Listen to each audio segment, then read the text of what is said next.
നമസ്കാരം, എല്ലാവരെയും സ്റ്റോണിയിലേക്ക് സ്വാഗതം ചെയ്യുകയാണ്. ഡസ്റ്റിനൊപ്പമുള്ള നമ്മുടെ യാത്ര സ്റ്റോണി എന്ന് വീണ്ടും ആരംഭിക്കുന്നു. ഡസ്റ്റൻ റയസ് ആ ചോർബിയിലെ ഇസബെല്ലയുടെ വയറിനകത്ത് കുടുങ്ങിക്കിടന്ന വെള്ളം പുറത്തേക്ക് കളഞ്ഞ ആ രംഗം അവിടെ കൂടി നിന്ന കാണികളെ മുഴുവൻ വല്ലാതെ അങ്ങ് അമ്പരപ്പിച്ചിരിക്കുകയാണ്. ശരിക്കും അതിശയകരമായ ഒരു പ്രവൃത്തിയാണ് ആ ചെറുപ്പക്കാരന്റെ ഭാഗത്തുനിന്നുണ്ടായത്. അയാൾ ഒരു ഡോക്ടറാണെന്ന് സ്വയം പരിചയപ്പെടുത്തിയെങ്കിലും ആളുകൾക്ക് അക്കാര്യത്തിൽ അത്ര കൊണ്ട് വിശ്വാസം ഉണ്ടായിരുന്നില്ല. പക്ഷെ അവരെ ശരിക്കും ഞെട്ടിച്ചു എന്ന് തന്നെ പറയാം. ആ ഇസബെല്ലയുടെ വായിൽ നിന്ന് പുറത്തേക്ക് ചാടിയ മീനും വെള്ളവും ഇർവിൻ ഗ്രീനിനെ തെല്ലെന്നുമല്ല അമ്പരപ്പിച്ചത്. അയാൾ ശരിക്കും ആ അവസരം നന്നായി ഉപയോഗിക്കാനായിട്ട് തീരുമാനിച്ച നിമിഷത്തിലാണ് അയാളുടെ ഉദ്യമങ്ങളൊക്കെ പരാജയപ്പെട്ടതും ഡസ്റ്റൻ റൈസ് വിജയിക്കുന്നത്. ഹീൽവെൽ ക്ലിനിക്കിലെ ഡോക്ടേഴ്സിൽ പലർക്കും ഡസ്റ്റിനോട് ഒരു ആരാധന ആ നിമിഷത്ത് തന്നെ തോന്നി. അവർ ഒന്നടങ്കം ഡസ്റ്റിനോട് പറഞ്ഞു, മിസ്റ്റർ ഡസ്റ്റിൻ, താങ്കൾ ശരിക്കും ഞങ്ങളെ അമ്പരപ്പിച്ചിരിക്കുകയാണ്. ഈ പ്രായത്തിൽ ഈ ശൈലിയിൽ ഒരാൾ ഉണ്ടാകുന്നത് സത്യം പറഞ്ഞാൽ വിശ്വസിക്കാൻ പറ്റാത്ത ഒരു കാര്യമാണ്. അങ്ങനെ ആ ഡോക്ടേഴ്സും നഴ്സിംഗ് സ്റ്റാഫുകളും ഒക്കെ സംസാരിച്ചു തുടങ്ങിയതും അവിടെ കൂടി നിന്ന രോഗികളൊക്കെ ഡസ്റ്റിന് അടുത്തേക്ക് വന്നു. ശരിക്കും അവർ ഡസ്റ്റിനെ വളയുകയായിരുന്നു എന്ന് പറയാം. ഡോക്ടർ, ഡോക്ടർ പ്ലീസ് എന്നൊന്ന് നോക്കാവോ, ഡോക്ടർ എന്നൊന്ന് നോക്കാവോ. സകല ആളുകളും മറ്റ് ഡോക്ടേഴ്സിന്റെ മുന്നിൽ നിന്ന് ഓടി ഡസ്റ്റിന് മുന്നിലേക്ക് വരികയാണ്. ശരിക്കും ഡസ്റ്റിൻ പോലും വല്ലാതെങ്ങ് അമ്പരന്ന് പോയ നിമിഷം. ഒരുപാട് ആളുകളാ കൂടി നിൽക്കുന്നത്. ഹീൽവെൽ ക്ലിനിക് ആ പേര് അനർത്ഥമാക്കുന്നത് പോലെ ആളുകളെ ചികിത്സിച്ച് അവിടെ അസുഖം ഭേദമാക്കുന്ന ഒരു സ്ഥലം തന്നെയാണ്. അതുകൊണ്ടാകാം പല സ്ഥലത്തുനിന്നും അവിടെ ആളുകൾ എത്തിയിരിക്കുന്നത്. ശരിക്കും അമ്പരപ്പോടെ അതിശയത്തോടെ ഡസ്റ്റൻ റൈസ് ചുറ്റും കൂടി നിൽക്കുന്ന ആളുകളെ നോക്കുമ്പോൾ ഒരു പ്രായമുള്ള വ്യക്തിയുടെ ശബ്ദം ആ ആൾക്കൂട്ടത്തിന്റെ പുറകിൽ നിന്നുണ്ടായി. ഏയ്, എന്താ ഈ ബഹളം? ആ പ്രായമുള്ള ആളുടെ ശബ്ദം കേട്ടതും ആ ആൾക്കൂട്ടം പെട്ടെന്ന് ഡസ്റ്റിന്റെ മുന്നിൽ നിന്ന് ഒഴിഞ്ഞു മാറുകയാണ്. ആ ആൾക്കൂട്ടത്തും നല്ല പരിചയമുള്ള ശബ്ദമാണ് അവർ കേട്ടത്. കടന്നു വന്നത് സാക്ഷാൽ ഡോക്ടർ എലിജോ ഗ്രാൻവുഡ് ആണ്. എലിജോ ഗ്രാൻവുഡ് ആ ആൾക്കൂട്ടത്തിന്റെ ഇടയിലൂടെ നടന്ന് ആ ഡോക്ടേഴ്സും ഡസ്റ്റിനും നിൽക്കുന്ന ഭാഗത്തേക്ക് വരുമ്പോൾ എലിജയുടെ മുഖത്ത് വല്ലാത്തൊരു അമ്പരപ്പുണ്ട്. ശരിക്കും വലിയൊരു ആൾക്കൂട്ടം അവിടെ തടിച്ചുകൂടി നിൽക്കുകയാണ്.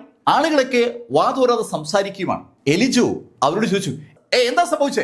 എലിജോയുടെ ചോദ്യം കേട്ടതും എലിജോ പരിചയമുള്ള ഒത്തിരിയേറെ രോഗികൾ അവിടെയുണ്ട്. അവർ ഒന്നടങ്കം എലിജോട് മറുപടി പറഞ്ഞു തുടങ്ങി. ഡോക്ടർ, അത് പിന്നെ അങ്ങനെ ഡോക്ടർ പലരും കൂടെ സംസാരിച്ചു തുടങ്ങിയപ്പോൾ എന്താണ് ആളുകൾ പറയുന്നതെന്ന് എലിജയ്ക്ക് ഒരു പിടിയും കിട്ടിയില്ല. ശരിക്കും ഒരു ബഹളമാണ്. എലിജയോട് സംസാരിക്കാൻ ആൾക്ക് ശരിക്കും താല്പര്യമുള്ളത് കൊണ്ടാവാം എല്ലാവരും സംസാരിച്ചു തുടങ്ങിയത്. എല്ലാവരും കൂടെ സംസാരിക്കുന്ന കേട്ടതും എലിജോ അവരോട് പറഞ്ഞു, നിങ്ങൾ എല്ലാവരും കൂടെ ഇങ്ങനെ സംസാരിച്ചാൽ എനിക്കൊന്നും മനസ്സിലാകത്തില്ല, ആരെങ്കിലും ഒരാൾ പറയും. അങ്ങനെ എലിജോ പറഞ്ഞതും ലേശ പ്രായമുള്ള ഒരാൾ എലിജോട് പറഞ്ഞു, ഡോക്ടർ, ഞാനൊരു കഥ പറച്ചിലുകാരനാണ്, ഞാൻ പറയാം. അങ്ങനെ അയാൾ പറഞ്ഞപ്പോൾ അയാൾക്കൊപ്പം വന്ന ലേശ പ്രായമുള്ള ആളുകളൊക്കെ അയാളെ സപ്പോർട്ട് ചെയ്ത് എലിജോട് പറഞ്ഞു, അതെ ഡോക്ടർ, ഇദ്ദേഹം ആകുമ്പോൾ നന്നായിട്ട് പറയും. ആളുകളുടെ സപ്പോർട്ട് കിട്ടിയതും ആ മനുഷ്യൻ അവിടെ നടന്ന സംഭവങ്ങൾ വളരെ മനോഹരമായി ഒരു കഥാരൂപത്തിൽ ഡോക്ടർ എലിജോട് പറഞ്ഞു. ചോർബിയിലെ ഇസബെല്ലയെ അവിടെ കൊണ്ടുവരുമ്പോഴുള്ള ഇസബെല്ലയുടെ അവസ്ഥയും ഇസബെല്ലയുടെ വയറിലുള്ള വെള്ളം പുറത്തു കളയാനായി ഡോക്ടർ ഇർവിൻ ഗ്രീൻ ശ്രമിച്ചതും നടക്കാതെ പോയതും അവസാനം ഡസ്റ്റിൻ ഇടപെട്ടതും ഡസ്റ്റിൻ വളരെ അനായാസമായിട്ട് ഇസബെല്ലയുടെ വായിൽ നിന്ന് ആ മീനിനെ പുറത്തു കളഞ്ഞ കഥയൊക്കെ അയാൾ പറയുമ്പോൾ ശരിക്കും ആ കാഴ്ച ഡോക്ടർ എലിജയുടെ കൺമുമ്പിൽ അങ്ങനെ വിരിഞ്ഞു വരികയാണ്. ഒരു അസാധ്യ സ്റ്റോറി ടെല്ലർ എന്ന് അയാളെ കുറിച്ച് പറയാൻ പറ്റും. അയാൾ ആ കഥ പറഞ്ഞുകൊണ്ടിരിക്കുമ്പോൾ അയാൾക്കൊപ്പം വന്ന ആളുകൾക്കൊക്കെ ശരിക്കും ഒരു അഭിമാനം തോന്നുകയാണ്. അവരുടെ കൂട്ടത്തിലുള്ള ഒരാളാണല്ലോ ഇത്ര മനോഹരമായി കഥ പറയുന്നത്. അങ്ങനെ ഒരു ഫീലാണ് അവരുടെയൊക്കെ മുഖത്തുള്ളത്. എല്ലാവരും ശരിക്കും സന്തോഷത്തോടെ അങ്ങനെ ആ കഥ കേട്ടിരിക്കുമ്പോൾ ആ കഥ അവസാനിച്ചു. എലിജോയ്ക്ക് ഇപ്പോ കാര്യങ്ങൾ പൂർണ്ണമായും മനസ്സിലായിരിക്കുകയാണ്. എലിജോ കഥ പറയുന്ന ആളോട് പറഞ്ഞു, ഇയാൾ നന്നായി പറഞ്ഞു കേട്ടോ. അങ്ങനെ പറഞ്ഞിട്ട് എലിജോ ഡസ്റ്റൻ നേരെ തിരിഞ്ഞു. മിസ്റ്റർ, നിങ്ങളുടെ പൂർണ്ണ പേര്? ഡോക്ടർ എലിജോ, എന്റെ പൂർണ്ണ പേര് ഡസ്റ്റൻ റൈസ് എന്നാണ്. ഓക്കെ മിസ്റ്റർ ഡസ്റ്റൻ റൈസ്, താങ്കൾ ഞങ്ങളുടെ ഈ ക്ലിനിക്കിനെ ശരിക്കും രക്ഷിച്ചിരിക്കുകയാണ്. ഒരു വലിയ പ്രശ്നത്തിൽ നിന്ന് നിങ്ങൾ ഞങ്ങളുടെ ക്ലിനിക്കിനെ രക്ഷിച്ചു എന്ന് പറയാം. ചോർബി കുടുംബത്തിലെ ഇസബെല്ല അവിടെ വെച്ച് മരിച്ചിരുന്നുവെങ്കിൽ അത് ഹീൽവെൽ ക്ലിനിക്കിന്റെ സൽപ്പേരിനെ പ്രതികൂലമായി ബാധിക്കുമായിരുന്നു. പ്രതികൂലമായി ബാധിക്കുമെന്ന് മാത്രമല്ല, ചിലപ്പോ ചോർബി കുടുംബക്കാർ ഹീൽവെൽ ക്ലിനിക്കിനെതിരെ വല്ലാതെ അരിശത്തോടെ ഇടപെടാനും സാധ്യതയുണ്ടായിരുന്നു. വലിയൊരു അപകടത്തിൽ നിന്നാണ് ഹീൽവെല്ലിനെ യഥാർത്ഥത്തിൽ ഡസ്റ്റൻ റൈസ് രക്ഷിച്ചിരിക്കുന്നത്. ആ യാഥാർത്ഥ്യം ഉൾക്കൊണ്ടുകൊണ്ടാണ് ഡോക്ടർ എലിജോ ഡസ്റ്റിനോട് അങ്ങനെ പറഞ്ഞത്. അത് കേട്ടതും ഡസ്റ്റൻ എലിജോട് പറഞ്ഞു, ഡോക്ടർ എലിജോ, അങ്ങനെ പറയരുത്, ഇതൊക്കെ ചെറിയ കാര്യങ്ങളല്ലേ, ഇതിന് അങ്ങ് ഇങ്ങനെയൊക്കെ പറയേണ്ട കാര്യമുണ്ടോ? ഡസ്റ്റൻ, നിങ്ങളൊരു നല്ല മനുഷ്യനായതുകൊണ്ടാണ് നിങ്ങൾ അങ്ങനെ പറയുന്നത്. സത്യത്തിൽ നിങ്ങൾ ചെയ്ത സേവനത്തിന്റെ മഹത്വം നിങ്ങൾക്ക് കറക്റ്റായിട്ട് മനസ്സിലാകാത്തത് കൊണ്ടാണ് നിങ്ങൾ ഇങ്ങനെ ലളിതമായി ഇതിനെ കാണുന്നത്. അങ്ങനെ എലിജോ പറഞ്ഞതും ഡസൻ എലിജോട് പറഞ്ഞു, ഡോക്ടർ, ആ സമയത്ത് ഞാൻ അവർ സഹായിച്ചു എന്നുള്ളത് സത്യമാണ്. അതൊന്നും വലിയ കാര്യമായി കാണണ്ട. സത്യത്തിൽ ഞാനിവിടെ വന്നത് ഡോക്ടറോട് പേഴ്സണലായി ഒരു കാര്യം സംസാരിക്കാനാണ്. ഡസ്റ്റിൻ അങ്ങനെ പറഞ്ഞതും എലിജോ ഡസ്റ്റിനെ വിളിച്ചുകൊണ്ട് ആ ബിൽഡിങ്ങിന്റെ 2ാമത്തെ നിലയിലേക്ക് നടന്നു. 1ാമത്തെ നിലയിലാണ് ക്ലിനിക്. 2ാമത്തെ നില എലിജോയുടെ താമസ സ്ഥലമാണ്.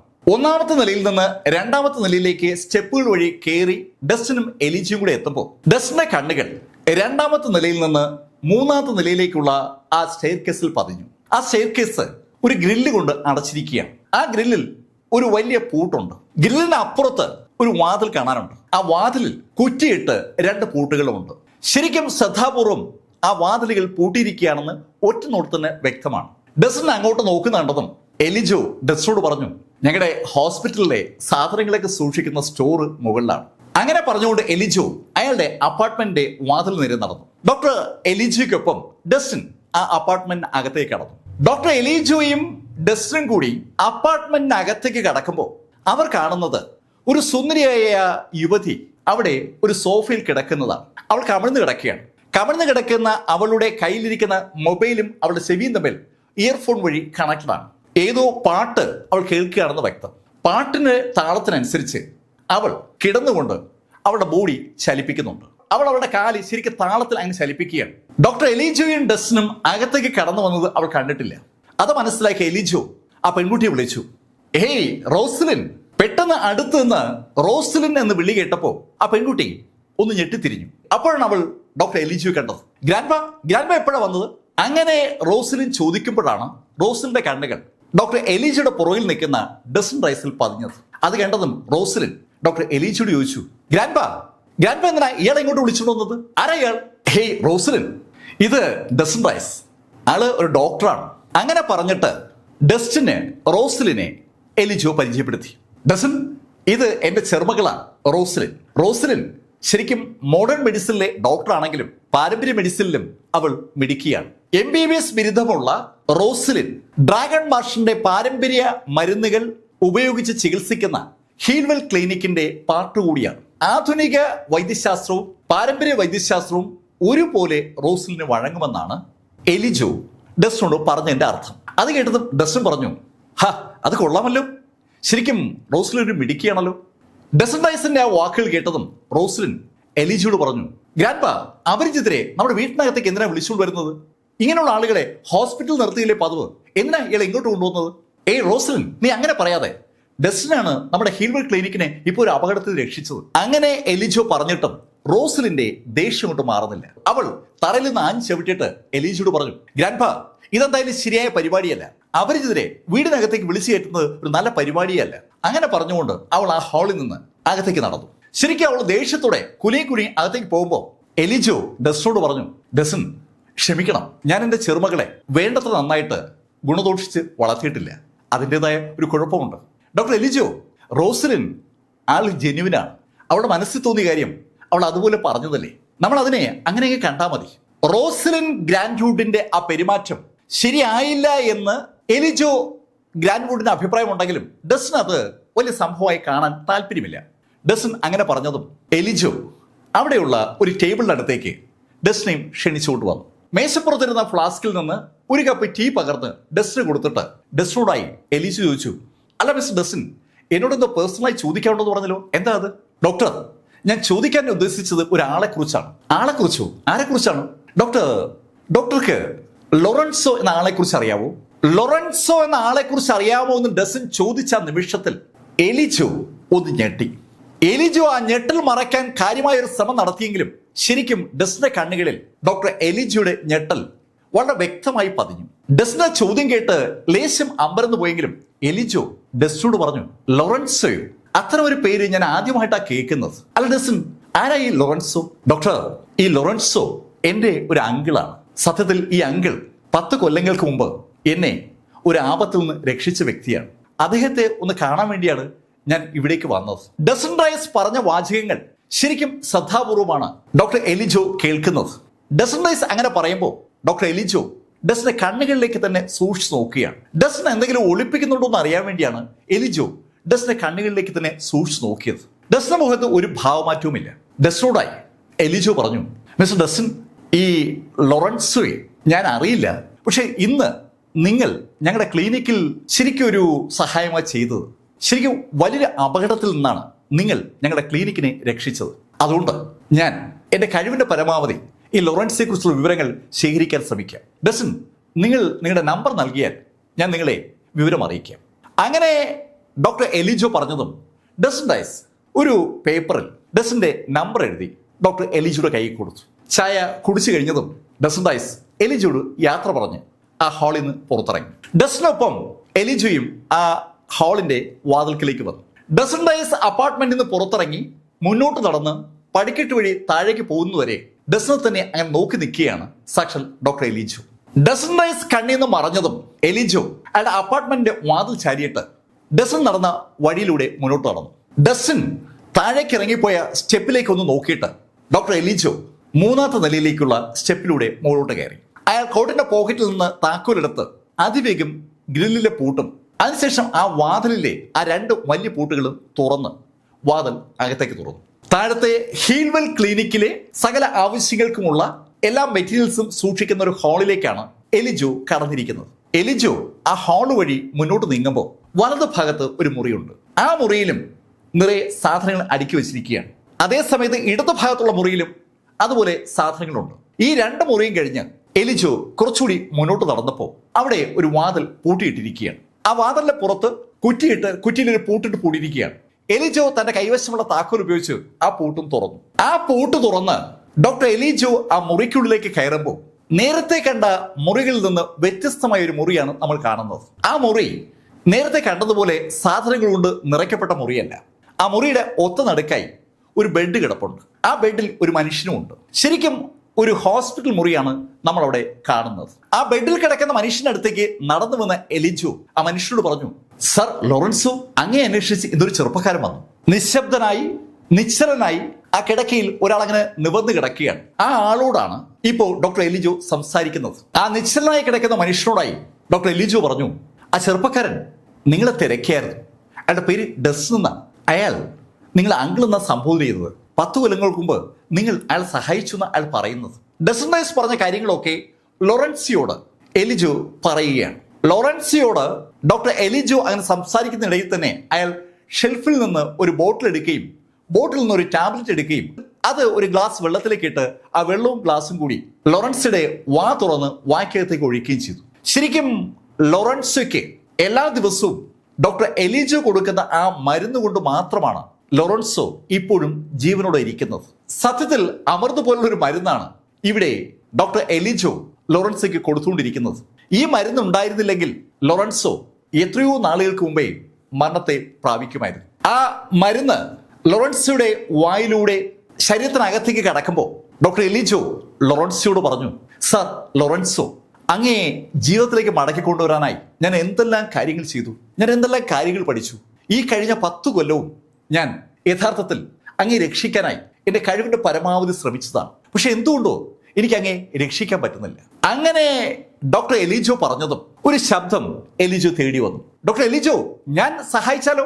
ശബ്ദം കേട്ട് ഡോക്ടർ എലിജോ ഞെട്ടിത്തിരിയുമ്പോൾ അയാൾ കാണുന്നത് ആ മുറിയുടെ വാതിൽക്കൽ നിൽക്കുന്ന ഡസ്റ്റിൻ റൈസിനെയാണ്. ശരിക്കും എലിജോ ഞെട്ടി എന്ന് പറയാം. ഒരു കുഞ്ഞിന് പോലും ആ 3ാമത്തെ നിലയിലേക്ക് പ്രവേശനം കൊടുക്കാതെ വളരെ രഹസ്യമായി കഴിഞ്ഞ 10 കൊല്ലമായിട്ട് ലോറൻസോയെ ആ മുറിയിൽ ചികിത്സിക്കുകയാണ് ഡോക്ടർ എലിജോ. ഇപ്പൊ ഇതാ അപ്രതീക്ഷിതമായി ഒരു ചെറുപ്പക്കാരൻ ആ മുറിയിലേക്ക് കടന്നു വന്നിരിക്കുകയാണ്. ഡസ്റ്റിനെ വാതിൽക്കൽ കണ്ട ഡോക്ടർ എലിജോ ഡസ്റ്റിനോട് ചോദിച്ചു, ഹേയ് ഡസ്റ്റിൻ, നിങ്ങൾ എങ്ങനെ ഇതിനകത്ത് വന്ന്? ഡോക്ടർ എലിജോ, മിസ്റ്റർ ലോറൻസോ ഇവിടെ ഉണ്ടെന്ന് അറിഞ്ഞിട്ട് തന്നെയാണ് ഞാൻ ഇവിടേക്ക് വന്നത്. നിങ്ങൾ അദ്ദേഹത്തെ കാണിച്ചു തരാൻ തയ്യാറാകാതെ വന്നപ്പോൾ എനിക്ക് ഇത്തരത്തിൽ പെരുമാറേണ്ടി വന്നു. സോറി, ക്ഷമിക്കണം കേട്ടോ. അങ്ങനെ പറഞ്ഞിട്ട് ഡസ്റ്റിൻ ഡയസ് മുന്നോട്ട് നടന്നതും ഡോക്ടർ എലിജോ ലോറൻസോയുടെ കിടക്കയുടെ മുന്നിലേക്ക് കയറി നിന്നു. ഏയ്, ഇദ്ദേഹത്തെ ഒന്നും ചെയ്യരുത്. നോക്കൂ ഡോക്ടർ എലിജോ, ഞാൻ പറഞ്ഞതല്ലേ അദ്ദേഹം എന്നെ രക്ഷിച്ച വ്യക്തിയാണെന്ന്. ഞാൻ അദ്ദേഹത്തെ ഉപദ്രവിക്കാൻ വന്നതേ അല്ല. എനിക്ക് അദ്ദേഹത്തോടൊരു കടപ്പാടുണ്ട്. അതുകൊണ്ടാണ് ഞാൻ അദ്ദേഹത്തെ തിരക്കി വന്നത്. ഏയ് ഡസ്റ്റിൻ, വേണ്ട വേണ്ട, അടുത്തേക്ക് വരരുത്. അങ്ങനെ വീണ്ടും എലിജോ പറഞ്ഞതും ഡസ്റ്റിൻ അവിടെ നിന്നിട്ട് ആ ഹാളിലോട്ട് ഒന്ന് തിരിഞ്ഞു നോക്കി. ഹാളിൽ അനവധി സാധനങ്ങൾ നിരത്തി വെച്ചിരിക്കുകയാണ്. അവർ നിൽക്കുന്ന ഭാഗത്ത് നിന്ന് അവർക്ക് വ്യക്തമായി ഹാള് കാണാം. ഹാളിലെ ആ സാധനങ്ങൾ നോക്കിയിട്ട് ഡസൻ റൈസ് ആ ഹാളിൽ ഏകദേശം അവർ നിൽക്കുന്ന ഭാഗത്തു നിന്ന് ഒരു 15 അടി മാറി ജനാലയുടെ അടുത്തിരിക്കുന്ന ഗ്ലാസ് ജാറിന് നേരെ കൈയൊന്ന് കാണിച്ചു. ഡസൻ റൈസ് ആ കൈ ഒന്നിങ്ങനെ കാണിച്ചതും പെട്ടെന്ന് ഡസന്റെ കൈയുടെ ഭാഗത്തു നിന്ന് ഒരു കാറ്റ് ജനറേറ്റ് ചെയ്യപ്പെടുകയാണ്. ഡസന്റെ കൈയുടെ ആക്ഷന്റെ ഭാഗമായി ജനറേറ്റ് ചെയ്യപ്പെട്ട ആ കാറ്റ് ആ സെക്കൻഡിൽ തന്നെ ആ ഗ്ലാസ് ജാറിൽ വന്ന് ഇടിക്കുകയാണ്. ഗ്ലാസ് ജാർ ചെറു കഷ്ണങ്ങളായി പൊട്ടിച്ചിതറി. ശരിക്കും ഡോക്ടർ എലിജോ ഞെട്ടിപ്പോയ ഒരു നിമിഷം. തന്റെ മുന്നിൽ നിൽക്കുന്ന വ്യക്തി ശരിക്കും ശക്തനാണെന്ന് ആ കാഴ്ച എലിജോട് പറയാതെ പറയുകയാണ്. ഡസൻ റൈസ് എലിജോ നോക്കി എലിജോടായി പറഞ്ഞു, ഡോക്ടർ, എനിക്ക് ഡോക്ടറെയും മിസ്റ്റർ ലോറൻസിനെയും കൊല്ലാൻ ഒരാളുടെയും സഹായം വേണ്ടെന്ന് മനസ്സിലായല്ലോ. ഡസൻ റൈസ് ചോദിച്ച ചോദ്യത്തിന്റെ ഉത്തരം വ്യക്തമായിട്ടും എലിജോയ്ക്ക് അറിയാം. എലിജോ ഡസ്റ്റനോട് പറഞ്ഞു, മിസ്റ്റർ ഡസ്റ്റൻ, ഇദ്ദേഹം എനിക്ക് തികച്ചും വേണ്ടപ്പെട്ട ആളാണ്. 12 കൊല്ലങ്ങൾക്ക് മുമ്പ് എന്നെ ഒരു ആക്രമണത്തിൽ നിന്ന് ഇദ്ദേഹമാണ് രക്ഷിച്ചത്. ഇദ്ദേഹം യാദൃശ്യവശാൽ ഞാൻ ആക്രമിക്കപ്പെട്ട വഴി കൂടി കടന്നു പോവുകയായിരുന്നു. അദ്ദേഹം എന്നെ രക്ഷിച്ചില്ലായിരുന്നുവെങ്കിൽ ഞാൻ അന്നേ കൊല്ലപ്പെടുമായിരുന്നു. എന്റെ ജീവൻ സത്യത്തിൽ ഇദ്ദേഹത്തിന് അവകാശപ്പെട്ടതാണ്. അതുകൊണ്ടാണ് ഇദ്ദേഹത്തെ എന്ത് വില കൊടുത്ത് രക്ഷിക്കാൻ ഞാൻ പരിശ്രമിക്കുന്നത്. ലോറൻസിയാണ് തന്റെ ജീവൻ രക്ഷിച്ചെന്നുള്ള കാര്യം ഡോക്ടർ എലിജോ പറഞ്ഞതും ഡസൻ എലിജോട് പറഞ്ഞു, ഡോക്ടർ, നമ്മൾ രണ്ടും ഒരുപോലെ ഇദ്ദേഹത്തോട് കടപ്പെട്ടിരിക്കുകയാണ്. താങ്കൾ ഇദ്ദേഹത്തെ രക്ഷിക്കാൻ തന്നെയാണ് ശ്രമിക്കുന്നത്. കഴിഞ്ഞ 10 കൊല്ലവും താങ്കൾ ആ ശ്രമം നടത്തിയതാണ്. പക്ഷേ എന്താ ഫലം?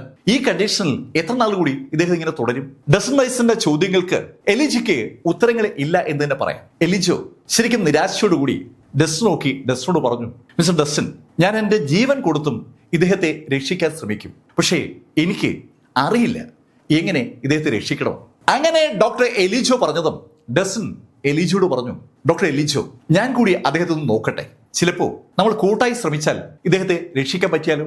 ഡസൻ റൈസ് മിടുക്കനാണെന്ന് നേരത്തെ ചോർബിയിലെ ഇസബെല്ലെ രക്ഷിച്ച കഥ അവിടെ കൂടി നിന്ന ആളുകളുടെ കൂട്ടത്തിൽ ഒരാൾ പറഞ്ഞപ്പോൾ ഡോക്ടർ എലിജോയ്ക്ക് മനസ്സിലായ കാര്യമാണ്. എലിജോയ്ക്ക് ഇപ്പോൾ ഒരു കാര്യം കൂടി അറിയാം. ഡസ്റ്റിന് ശരീരത്തിനുള്ളിൽ ഇന്റേണൽ എനർജി സ്വരൂപിക്കാൻ കഴിയും. ആ ഇന്റേണൽ എനർജി ഡസ്റ്റിന്റെ ഇഷ്ടാനുസരണം ഡസ്റ്റിന് ഉപയോഗിക്കാനും പറ്റും. അതുകൊണ്ടാണ് ആ ഇന്റേണൽ എനർജി ഉപയോഗിച്ച് എക്സ്റ്റേണൽ എനർജിയെ ചാനലൈസ് ചെയ്ത് ഹാളിനകത്തുണ്ടായിരുന്ന ആ ഗ്ലാസ് ജാർ ഡസൻ തകർത്തത്. ശരിക്കും അസാമാന്യ പ്രതിഭാശാലികളായ ആളുകൾക്ക് മാത്രമേ ശരീരത്തിനകത്തുള്ള ഇന്റേണൽ എനർജിയെ പുറത്തേക്ക് ഒരു വസ്തുവിലേക്ക് കൊണ്ടുവരാൻ പറ്റൂ. നമ്മൾ സാധാരണഗതിയിൽ ആഹാരം കഴിക്കുമ്പോൾ, എക്സസൈസ് ചെയ്യുമ്പോൾ നമ്മുടെ ശരീരത്തിന് ഊർജ്ജം ഉണ്ടാവും. ശരീരത്തിന് ലഭിക്കുന്ന ആ ഊർജ്ജത്തിന്റെ സോഴ്സ് നമ്മൾ കഴിക്കുന്ന ആഹാര സാധനങ്ങളും വെള്ളവും വായുവും പ്രകാശവും ഒക്കെ തന്നെയാണ്. ഇവ നമ്മുടെ ശരീരത്തിൽ ഊർജ്ജം സൃഷ്ടിക്കുമ്പോൾ ആ ഊർജ്ജത്തെ നമ്മൾ വിളിക്കുക ഫിസിക്കൽ എനർജി എന്നാണ്. ഈ ഫിസിക്കൽ എനർജിക്ക് പുറമെ നമ്മുടെ ശരീരത്തിനകത്ത് മറ്റൊരു ഊർജ്ജം കൂടിയുണ്ട്. അത് നമ്മുടെ ആത്മീയമായ ഊർജ്ജം എന്നൊക്കെ പറയും, സോൾ എനർജി എന്നൊക്കെ പറയും. ആ എനർജിയാണ് ഇന്റേണൽ എനർജി എന്ന് പറയുക. നമ്മുടെ ശരീരത്തിനകത്ത് ഒരു ഇന്റേണൽ എനർജി ഉണ്ട്. ആ എനർജി ഉൽപ്പാദിപ്പിക്കാനും നിയന്ത്രിക്കാനും കഴിവുള്ള ഒരാള് സ്വാഭാവികമായും മറ്റുള്ള ആളുകളെ അപേക്ഷിച്ച് ഒരു പടി മുന്നിൽ നിൽക്കുന്ന ആളാണ്. സാധാരണഗതിയിൽ മാർഷൽ ആർട്ടിസ്റ്റുകളാകുന്ന ആളുകളൊക്കെ ആഗ്രഹിക്കുന്ന ഒരു post divine level martial artist ആണ്. ഒരു ഡിവൈൻ ലെവൽ മാർഷൽ ആർട്ടിസ്റ്റ് ആകുക എന്ന് പറഞ്ഞാൽ അതിന്റെ അർത്ഥം അയാൾക്ക് അയാളുടെ ശരീരത്തിനകത്ത് ഇന്റേണൽ എനർജി ഉൽപ്പാദിപ്പിക്കാനുള്ള ശേഷി കിട്ടിയെന്നാണ്. അതിന് ചിലപ്പോൾ നിരന്തരമായി 10-20 വർഷത്തെ പ്രാക്ടീസ് വേണ്ടി വരും. അത് നമ്മുടെ ശരീരത്തിനകത്ത് നമ്മളെ അത്ഭുതപ്പെടുത്തിക്കൊണ്ട് ഒരു ഊർജ്ജം ഉണ്ടാകുന്ന നിമിഷമാണ്. ആ ഊർജ്ജം നമ്മുടെ ശരീരത്തിൽ ഉണ്ടായെന്ന് നമ്മൾ അറിയുന്ന ആ നിമിഷത്തെയാണ് ബുധന് ബോധോദയം കിട്ടിയെന്ന് പറയും പോലെ ഒരു ഡിവൈൻ ലെവൽ മാർഷൽ ആർട്ടിസ്റ്റിന് ഇന്റേണൽ എനർജി കിട്ടിയെന്ന് അയാൾ അറിയുന്നത്. ആ നിമിഷം മുതൽ ആ ഇന്റേണൽ എനർജി കൂട്ടാനും ആ ഇന്റേണൽ എനർജി ഉപയോഗിച്ചുകൊണ്ട് കാര്യങ്ങൾ ചെയ്യാനും അയാൾ ശ്രമിച്ചു തുടങ്ങി. അവിടെ മുതലാണ് അയാളുടെ സെമി ഗ്രാൻഡ് മാസ്റ്ററിലേക്കുള്ള യാത്ര ആരംഭിക്കുന്നത്. സെമി ഗ്രാൻഡ് മാസ്റ്ററൊക്കെ ആകുമ്പോൾ അയാൾക്ക് അയാളുടെ ശരീരത്തിലെ ഇന്റേണൽ എനർജി എക്സ്റ്റേണൽ എനർജിയിലേക്ക് കണക്ട് ചെയ്യാൻ പറ്റും. പുറത്തുള്ള വായുവിനെയും പ്രകാശത്തെയും ഒക്കെ അയാൾക്ക് ചലിപ്പിക്കാൻ പറ്റും. കുറെ കൂടി കഴിഞ്ഞാൽ ചുറ്റുമുള്ള എന്തിനേയും ചലിപ്പിക്കാൻ പറ്റും. ഡസൻ റൈസ് ഉപയോഗിക്കുന്ന സ്കൈ സോഡിന്റെ കഥ നിങ്ങൾക്ക് ഏവർക്കും അറിയാം. അന്തരീക്ഷ വായുവിനെ ഉപയോഗിച്ചുകൊണ്ട് സ്കൈ സോഡിനെ ഇഷ്ടാനുസരണം ചലിപ്പിക്കാൻ ഡസൻ റൈസിന് പറ്റും. അങ്ങനെ പറ്റണമെങ്കിൽ ഒരാൾ ഗ്രാൻഡ് മാസ്റ്ററിന് മുകളിൽ എത്തണം. ഡസൻ റൈസ് ഗ്രാൻഡ് മാസ്റ്റർ മുകളിൽ അൾട്ടിമേറ്റ് ഗ്രാൻഡ് മാസ്റ്റർ പോസ്റ്റിലേക്ക് എത്തിയിരിക്കുന്ന ആളാണ്. ഡസൻ ഒരു അൾട്ടിമേറ്റ് ഗ്രാൻഡ് മാസ്റ്റർ ആണെന്നുള്ള കാര്യം ഇവിടെ ഡോക്ടർ എലിജോയ്ക്ക് അറിയില്ല. പക്ഷെ എലിജോയ്ക്ക് ഇപ്പോൾ ഒരു കാര്യം അറിയാം. ശരീരത്തിനകത്ത് ഇന്റേണൽ എനർജി ഉൽപ്പാദിപ്പിക്കാൻ കഴിയുന്ന ഒരു വ്യക്തിയാണ് തന്റെ മുന്നിൽ നിൽക്കുന്നത്. ആ ആൾക്ക് അയാളുടെ ശരീരത്തിലെ ഇന്റേണൽ എനർജി പുറത്തേക്ക് എടുക്കാനും പുറത്തുള്ള വായുവിലേക്ക് ആ ഇന്റേണൽ എനർജി മിക്സ് ചെയ്യാനും ആ ഇന്റേണൽ എനർജിയും എക്സ്റ്റേണൽ എനർജിയും ചേർത്ത് പുറത്തുള്ള ഒരു വസ്തുവിനെ തകർക്കാനും പറ്റും. അതൊരു അസാമാന്യമായ ശേഷിയാണ്. ശരിക്കും ഒരു അസാധാരണ വ്യക്തിത്വത്തിന്റെ ഉടമയാണ് തന്റെ മുന്നിൽ നിൽക്കുന്നത്. അതുകൊണ്ട് തന്നെ അയാൾ വിചാരിച്ചാൽ ചിലപ്പോൾ ചില കാര്യങ്ങളൊക്കെ നടന്നേക്കുമെന്നൊരു ഫീല് ഡോക്ടർ എലിജോയ്ക്ക് ഉണ്ടായി. ഡോക്ടർ എലിജോ ഡസ്റ്റനോട് പറഞ്ഞു, ഓക്കെ ഡസ്റ്റൻ, ലോറൻസെ ഡസ്റ്റൻ ഒന്ന് പരിശോധിക്കും. ഡോക്ടർ എലിജോ സമ്മതിച്ചതും ഡസ്റ്റൻ ഡയസ് ലോറൻസെ ഒന്ന് പരിശോധിച്ചു. ശരിക്കും ലോറൻസോ ഒരു ശവശരീരം പോലെ അങ്ങനെ കിടക്കുകയാണ്. അയാളുടെ ശരീരത്തിൽ വളരെ വളരെ ചെറിയ അളവിൽ രക്തം ഓടുന്നുണ്ട്, ചെറിയ അളവിൽ നാഡിമിടിപ്പുമുണ്ട്. പക്ഷെ അയാളുടെ കൈയും കാലും ദേഹവും തളർന്ന് അങ്ങനെ കിടക്കുകയാണ്. ഡസ്റ്റൻ ഡയസിനെ അന്ന് സ്റ്റോണിയിൽ നിന്ന് രക്ഷിക്കാൻ ശ്രമിച്ച ലോറൻസയുടെ ആ അവസ്ഥ കണ്ട ഡസ്റ്റന് സത്യത്തിൽ ശരിക്കും സങ്കടം വരികയാണ്. ഗ്രിഗറി ജോൺസുമായി ഡസ്റ്റൻ ഡയസ് സ്റ്റോണിയിൽ നിന്ന് രക്ഷപ്പെടുന്ന സമയത്ത് അവർക്ക് വേണ്ടി എതിരാളികളുമായി പടവെട്ടിയത് ലോറൻസിയോയാണ്. ആ ലോറൻസിയോയാണ് ഇപ്പൊ ഇതാ നിശ്ചലനായി അവിടെ അങ്ങനെ കിടക്കുന്നത്. ഡസ്റ്റൻ ലോറൻസിയെ വളരെ ശ്രദ്ധിച്ച് പരിശോധിക്കുകയാണ്. ആ പരിശോധന ഏതാണ്ട് പൂർത്തീകരിച്ചതും ഡസ്റ്റൻ ഡോക്ടർ എലിജോയോട് പറഞ്ഞു, ഡോക്ടർ എലിജോ, മിസ്റ്റർ ലോറൻസിയുടെ ബോഡിക്കുള്ളിൽ ആരോ ഒരു സീല് സ്ഥാപിച്ചിരിക്കുകയാണ്. ഡസ്റ്റൻ എന്താ പറഞ്ഞ സീല് സ്ഥാപിച്ചെന്നോ? അതെങ്ങനെ ഡോക്ടർ എലിജോ? ഇദ്ദേഹത്തിന് നിങ്ങൾ കൊടുത്ത മരുന്നുകൾ ഫലവത്താകാതെ പോയതിന്റെ കാരണം ഇദ്ദേഹത്തിന്റെ ശരീരത്തിനുള്ളിലെ ആ സീലാണ്. ഒരു എനർജി സീല് ഇദ്ദേഹത്തിന്റെ ശരീരത്തിലുണ്ട്. ആ എനർജി സീലിനെ നമ്മൾ ന്യൂട്രലൈസ് ചെയ്യാതെ ഇദ്ദേഹത്തെ ചികിത്സിച്ചുകൊണ്ട് കാര്യമില്ല. ഡസ്റ്റൻ ഡയസ് ലോറൻസിനെ പരിശോധിക്കുന്ന സമയത്ത് ഡസ്റ്റന്റെ കൈവിരലിലൂടെ ലോറൻസിന്റെ ബോഡിയിലേക്ക് അയാളുടെ ഇന്റേണൽ എനർജി ചാനലൈസ് ചെയ്തപ്പോൾ ശരിക്കും ഒരു അത്ഭുതം ഡസ്റ്റന്റെ കൈവിരലിൽ അനുഭവപ്പെട്ടിരുന്നു. തിരിച്ച് ഒരു റിഫ്ലക്ഷൻ ലോറൻസിന്റെ ബോഡിയിൽ നിന്ന് വരുന്നതാണ് ഡസ്റ്റന് അനുഭവപ്പെട്ടത്. ലോറൻസോ നിശ്ചലനായി കിടക്കുകയാണ്. നിശ്ചലനായി കിടക്കുന്ന അയാൾക്ക് ഒരിക്കലും ഇന്റേണൽ എനർജി ജനറേറ്റ് ചെയ്യാൻ പറ്റില്ല. ഇന്റേണൽ എനർജി ലോറൻസോയ്ക്ക് സ്വബോധത്തിലൂടെ മാത്രമേ ജനറേറ്റ് ചെയ്യാൻ പറ്റൂ. പക്ഷെ ഇവിടെ ഏതാണ്ട് നിശ്ചലനായി കിടക്കുന്ന മരിച്ച ഒരാളെ പോലെ കിടക്കുന്ന ലോറൻസോ ഡസ്റ്റന്റെ ശരീരത്തിലേക്ക് ഇന്റേണൽ എനർജി തിരിച്ച് പമ്പ് ചെയ്തുവെങ്കിൽ അതിന്റെ പിന്നിൽ ഒരു കാരണം ഉണ്ടാകും. ഒരു എനർജി ഉൽപാദന സംവിധാനം ലോറൻസോയുടെ ബോഡിയിൽ ആരെങ്കിലും സ്ഥാപിച്ചിട്ടുണ്ടാകും. അങ്ങനെ ഒരു തോന്നലുണ്ടായപ്പോഴാണ് ഡസ്റ്റൻ അക്കാര്യം ഡോക്ടർ എലിജോയോട് പറഞ്ഞത്. എലിജോയ്ക്കും സത്യത്തിൽ അത്തരത്തിലൊരു സംശയം ഉണ്ടായിരുന്നു. വളരെ ശ്രമകരമായ പഠനത്തിന്റെ അടിസ്ഥാനത്തിൽ ഡോക്ടർ എലിജോ ഉണ്ടാക്കിയ പല മരുന്നുകളും വലിയ പ്രതീക്ഷയോടുകൂടി എലിജോ ലോറൻസിക്ക് കൊടുത്തിട്ടുണ്ടായിരുന്നു. ആ മരുന്നുകൾ ശരീരത്തിൽ പ്രവർത്തിക്കേണ്ടതാണ്. പക്ഷെ ആ മരുന്നുകളുടെ പ്രവർത്തനത്തെ ലോറൻസിയുടെ ശരീരം പെട്ടെന്ന് നിരുത്സാഹപ്പെടുത്തുന്നത് പലപ്പോഴും ഡോക്ടർ എലിജോ ശ്രദ്ധിച്ചിട്ടുള്ള കാര്യമാണ്. എന്താണ് അതിന്റെ കാരണമെന്ന് എലിജോയ്ക്ക് മനസ്സിലായിട്ടേ ഉണ്ടായിരുന്നില്ല. പക്ഷെ ഇപ്പോ ഡസ്റ്റൻ അതിനൊരു കാരണം പറയുകയാണ്. ഒരു അനധികൃത വസ്തു ലോറൻസിയുടെ ശരീരത്തിനകത്തുണ്ട്. ആ വസ്തുവാണ് ലോറൻസിയുടെ ബോഡിക്കുള്ളിലേക്കുള്ള മരുന്നുകളുടെ പ്രവേശനത്തെ പൂർണ്ണമായും തടുക്കുന്നത്. ആ മരുന്നുകൾ ഒന്നും തന്നെ ശരീരത്തിൽ ഏക്കാതെ പോയതിന്റെ കാരണം ആ അനധികൃത വസ്തുവാണ്. ആ വസ്തു ഒരു എനർജി ഷീൽഡാണ്. ആ എനർജി ഷീൽഡിനെ നശിപ്പിച്ചാലല്ലാതെ അല്ലെങ്കിൽ ആ എനർജി ഷീൽഡിനെ ന്യൂട്രലൈസ് ചെയ്തല്ലാതെ ഒരു തരത്തിലുള്ള മരുന്നും ലോറൻസിയുടെ ബോഡിയിലേക്കില്ല. ഡസ്റ്റൻ വളരെ വ്യക്തമായി കാര്യങ്ങൾ ഡോക്ടർ എലിജോയെ ബോധ്യപ്പെടുത്തി. ഡസ്റ്റൻ, അപ്പോൾ നമ്മൾ എന്ത് ചെയ്യും? ഡോക്ടർ എലിജോ, ഞാൻ ഒരു ശ്രമം നടത്തി നോക്കാം. അങ്ങനെ പറഞ്ഞിട്ട് ഡസ്റ്റൻ ഡയസ് ലോറൻസിന്റെ നെഞ്ചിലേക്ക് അയാളുടെ ഇടത് കൈ വെച്ചു. ഒരു നിമിഷം നിശബ്ദനായി കണ്ണടച്ചു നിന്ന ഡസ്റ്റൻ ഡയസ് അയാളുടെ ശരീരത്തിലെ ഇന്റേണൽ എനർജി മുഴുവൻ അയാളുടെ ഇടത് കൈയിലേക്ക് കൊണ്ടുവരികയാണ്. ആ എനർജി ഡസ്റ്റൻ ലോറൻസിയുടെ ബോഡിയിലേക്ക് കയറ്റുകയാണ്. ശരിക്കും ശ്രമകരമായ ഒരു ദൗത്യത്തിനാണ് ഡസ്റ്റൻ ഇറങ്ങി പുറപ്പെടുന്നത്. ഡസ്റ്റൻ ഡയസിന്റെ ഇടത് കൈയിലൂടെ ലോറൻസിയുടെ ശരീരത്തിലേക്ക് ആ എനർജി അതിശക്തമായി പ്രവേശിച്ചു തുടങ്ങിയതും ഡസ്റ്റൻ പ്രതീക്ഷിച്ചതുപോലെ മറുഭാഗത്തു നിന്ന് ഒരു എതിർപ്പുണ്ടാവുകയാണ്. ശരിക്കും ശക്തമായ ഒരു എനർജി ലോറൻസിയുടെ ബോഡിയിൽ നിന്ന് ആ എനർജിക്ക് എതിരായിട്ടുണ്ടായി. ശരിക്കും ഡസ്റ്റന്റെ കൈ വഴി ആ ബോഡിയിലേക്ക് വരുന്ന ഊർജത്തെ തിരിച്ച് തള്ളുകയാണ് ആ ബോഡിക്കകത്ത് നിന്ന് മറ്റൊരു ഊർജം. ലോറൻസയുടെ നെഞ്ചിൽ വെച്ചിരിക്കുന്ന ഡസ്റ്റൻ ഡയസിന്റെ കൈ നെഞ്ചിൽ നിന്ന് പൊങ്ങിപ്പോകത്തക്ക ശൈലിയിൽ അത്ര ശക്തമായിട്ട് ഒരു ഊർജമാണ് ഡസ്റ്റന്റെ കൈയിലേക്ക് അടിച്ചത്. അത് മനസ്സിലാക്കിയ ഡസ്റ്റൻ വീണ്ടും ഊർജത്തിന്റെ അളവ് വർദ്ധിപ്പിച്ചു. ഡസ്റ്റൻ ഡയസ് ആ ഊർജത്തിന്റെ ശക്തി വർദ്ധിപ്പിച്ചതും ലോറൻസിയുടെ ബോഡിയിൽ നിന്ന് ഡസ്റ്റന്റെ കൈയിലേക്ക് വരുന്ന ഊർജത്തിന്റെ അളവ് വർദ്ധിക്കുകയാണ്. ഡസ്റ്റൻ വീണ്ടും ഊർജം വർദ്ധിപ്പിച്ചു. സ്വാഭാവികമായിട്ടും റിയാക്ഷനും അതുപോലെ തന്നെ കൂടുതൽ ശക്തമായ ഊർജം മറുഭാഗത്ത് വന്നു തുടങ്ങി. ലോറൻസയുടെ ബോഡിക്കുള്ളിലെ ആ എനർജി സീലും ഡസ്റ്റൻ ഡയസിന്റെ ഇന്റേണൽ എനർജി തമ്മിൽ ഒരു മത്സരം നടക്കുകയാണ്. ഏകദേശം 20 മിനിറ്റൊക്കെ ആയപ്പോൾ ഡസൻ ഏതാണ്ട് വിയർത്ത് കുളിക്കുകയാണ്. ഡസന്റെ ശരീരത്തുകൂടി വിയർപ്പ് ഇങ്ങനെ ഒലിച്ചിറങ്ങുന്നത് ഡോക്ടർ എലിജുക്ക് കാണാം. ഡസൻ തന്റെ കഴിവിന്റെ പരമാവധി പരിശ്രമിക്കുകയാണെന്നും ഡോക്ടർ എലിജുക്ക് അറിയാം. അതിശക്തമായ ഊർജ്ജമാണ് ഡസൻ റൈസ് അയാളുടെ കയ്യിലൂടെ ലോറൻസിന്റെ ബോഡിയിലേക്ക് കടത്തുന്നത്. പക്ഷെ അതിനെ പ്രതിരോധിച്ചുകൊണ്ട് കൂടുതൽ ശക്തമായ ഊർജ്ജം ലോറൻസിന്റെ ബോഡിയിൽ നിന്ന് പുറത്തേക്ക് വരുമ്പോൾ ഡസന്റെ കൈ തെറിച്ചു പോവുകയാണ്. എന്നിട്ട് ഡസൻ ശരിക്കും ബലം കൊടുത്ത് ആ കൈ ലോറൻസിന്റെ നെഞ്ചിലേക്ക് അമർത്തി പിടിക്കുകയാണ്. ഡസൻ ശരിക്കും വിയർത്തു തുടങ്ങിയതും ഡസന്റെ ബലം ഒന്ന് കുറഞ്ഞു തുടങ്ങി. ആ നിമിഷത്തിൽ ഡസന്റെ നെഞ്ച് ഒന്ന് പ്രകാശിച്ചു. ഡസന്റെ നെഞ്ചിന്റെ ഭാഗത്തുനിന്ന് പെട്ടെന്നൊരു സുവർണ പ്രകാശമാണ് ഉണ്ടായത്. ആ സുവർണ പ്രകാശം ഡസന്റെ കോട്ടിലൂടെ ഡസന്റെ കൈയിലേക്ക് കടക്കുകയാണ്. ഡസന്റെ കൈയിലേക്ക് ആ സുവർണ പ്രകാശം വന്നതും ആ കൈയുടെ ബലം അവിശ്വസനീയമായ ശൈലിയിൽ വൻതോതിൽ വർദ്ധിച്ചു. സ്വാഭാവികമായിട്ട് ആ കൈ ശക്തമായിട്ട് ലോറൻസിന്റെ നെഞ്ചിലേക്ക് അമർന്നു. ശരിക്കും അമ്പരപ്പിക്കുന്ന വേഗതയിൽ ഡസൻ റൈസിന്റെ ശക്തി കൂടിയിരിക്കുകയാണ്. ഡസന്റെ ഇടത് കൈയിൽ നിന്ന് ലോറൻസിന്റെ ശരീരത്തിലേക്ക് കടന്ന ഊർജത്തിന്റെ അളവ് വൻതോതിൽ വർദ്ധിച്ചതും ആ റിഫ്ലക്ഷൻ പെട്ടെന്ന് കുറഞ്ഞു തുടങ്ങി. ഏതാനും മിനിറ്റുകൾ കഴിഞ്ഞതും ആ റിഫ്ലക്ഷൻ പൂർണ്ണമായും സീറോയായി. ലോറൻസിയുടെ ശരീരത്തിനകത്തുണ്ടായിരുന്ന ആ എനർജി സീൽ പൂർണ്ണമായും ന്യൂട്രലൈസ് ചെയ്യപ്പെട്ടു. ആ എനർജി സീലിന്റെ പ്രവർത്തനം 100% കൺട്രോൾഡ് ആയിരിക്കുകയാണ്.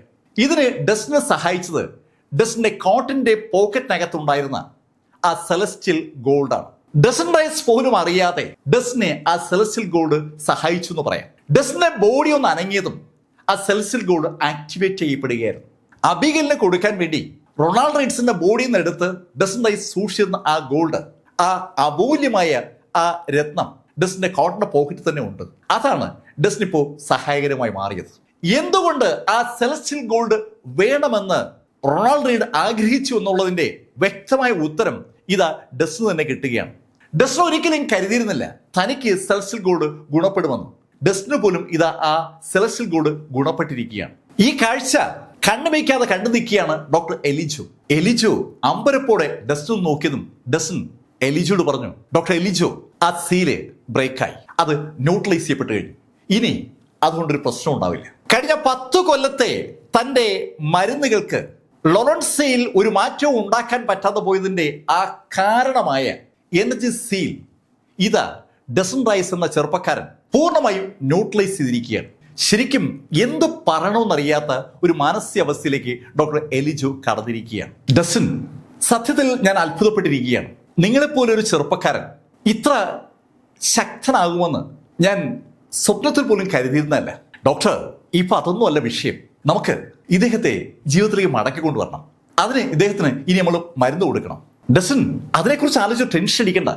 ഏത് മരുന്ന് വേണമെങ്കിലും നമുക്ക് കൊടുക്കാം.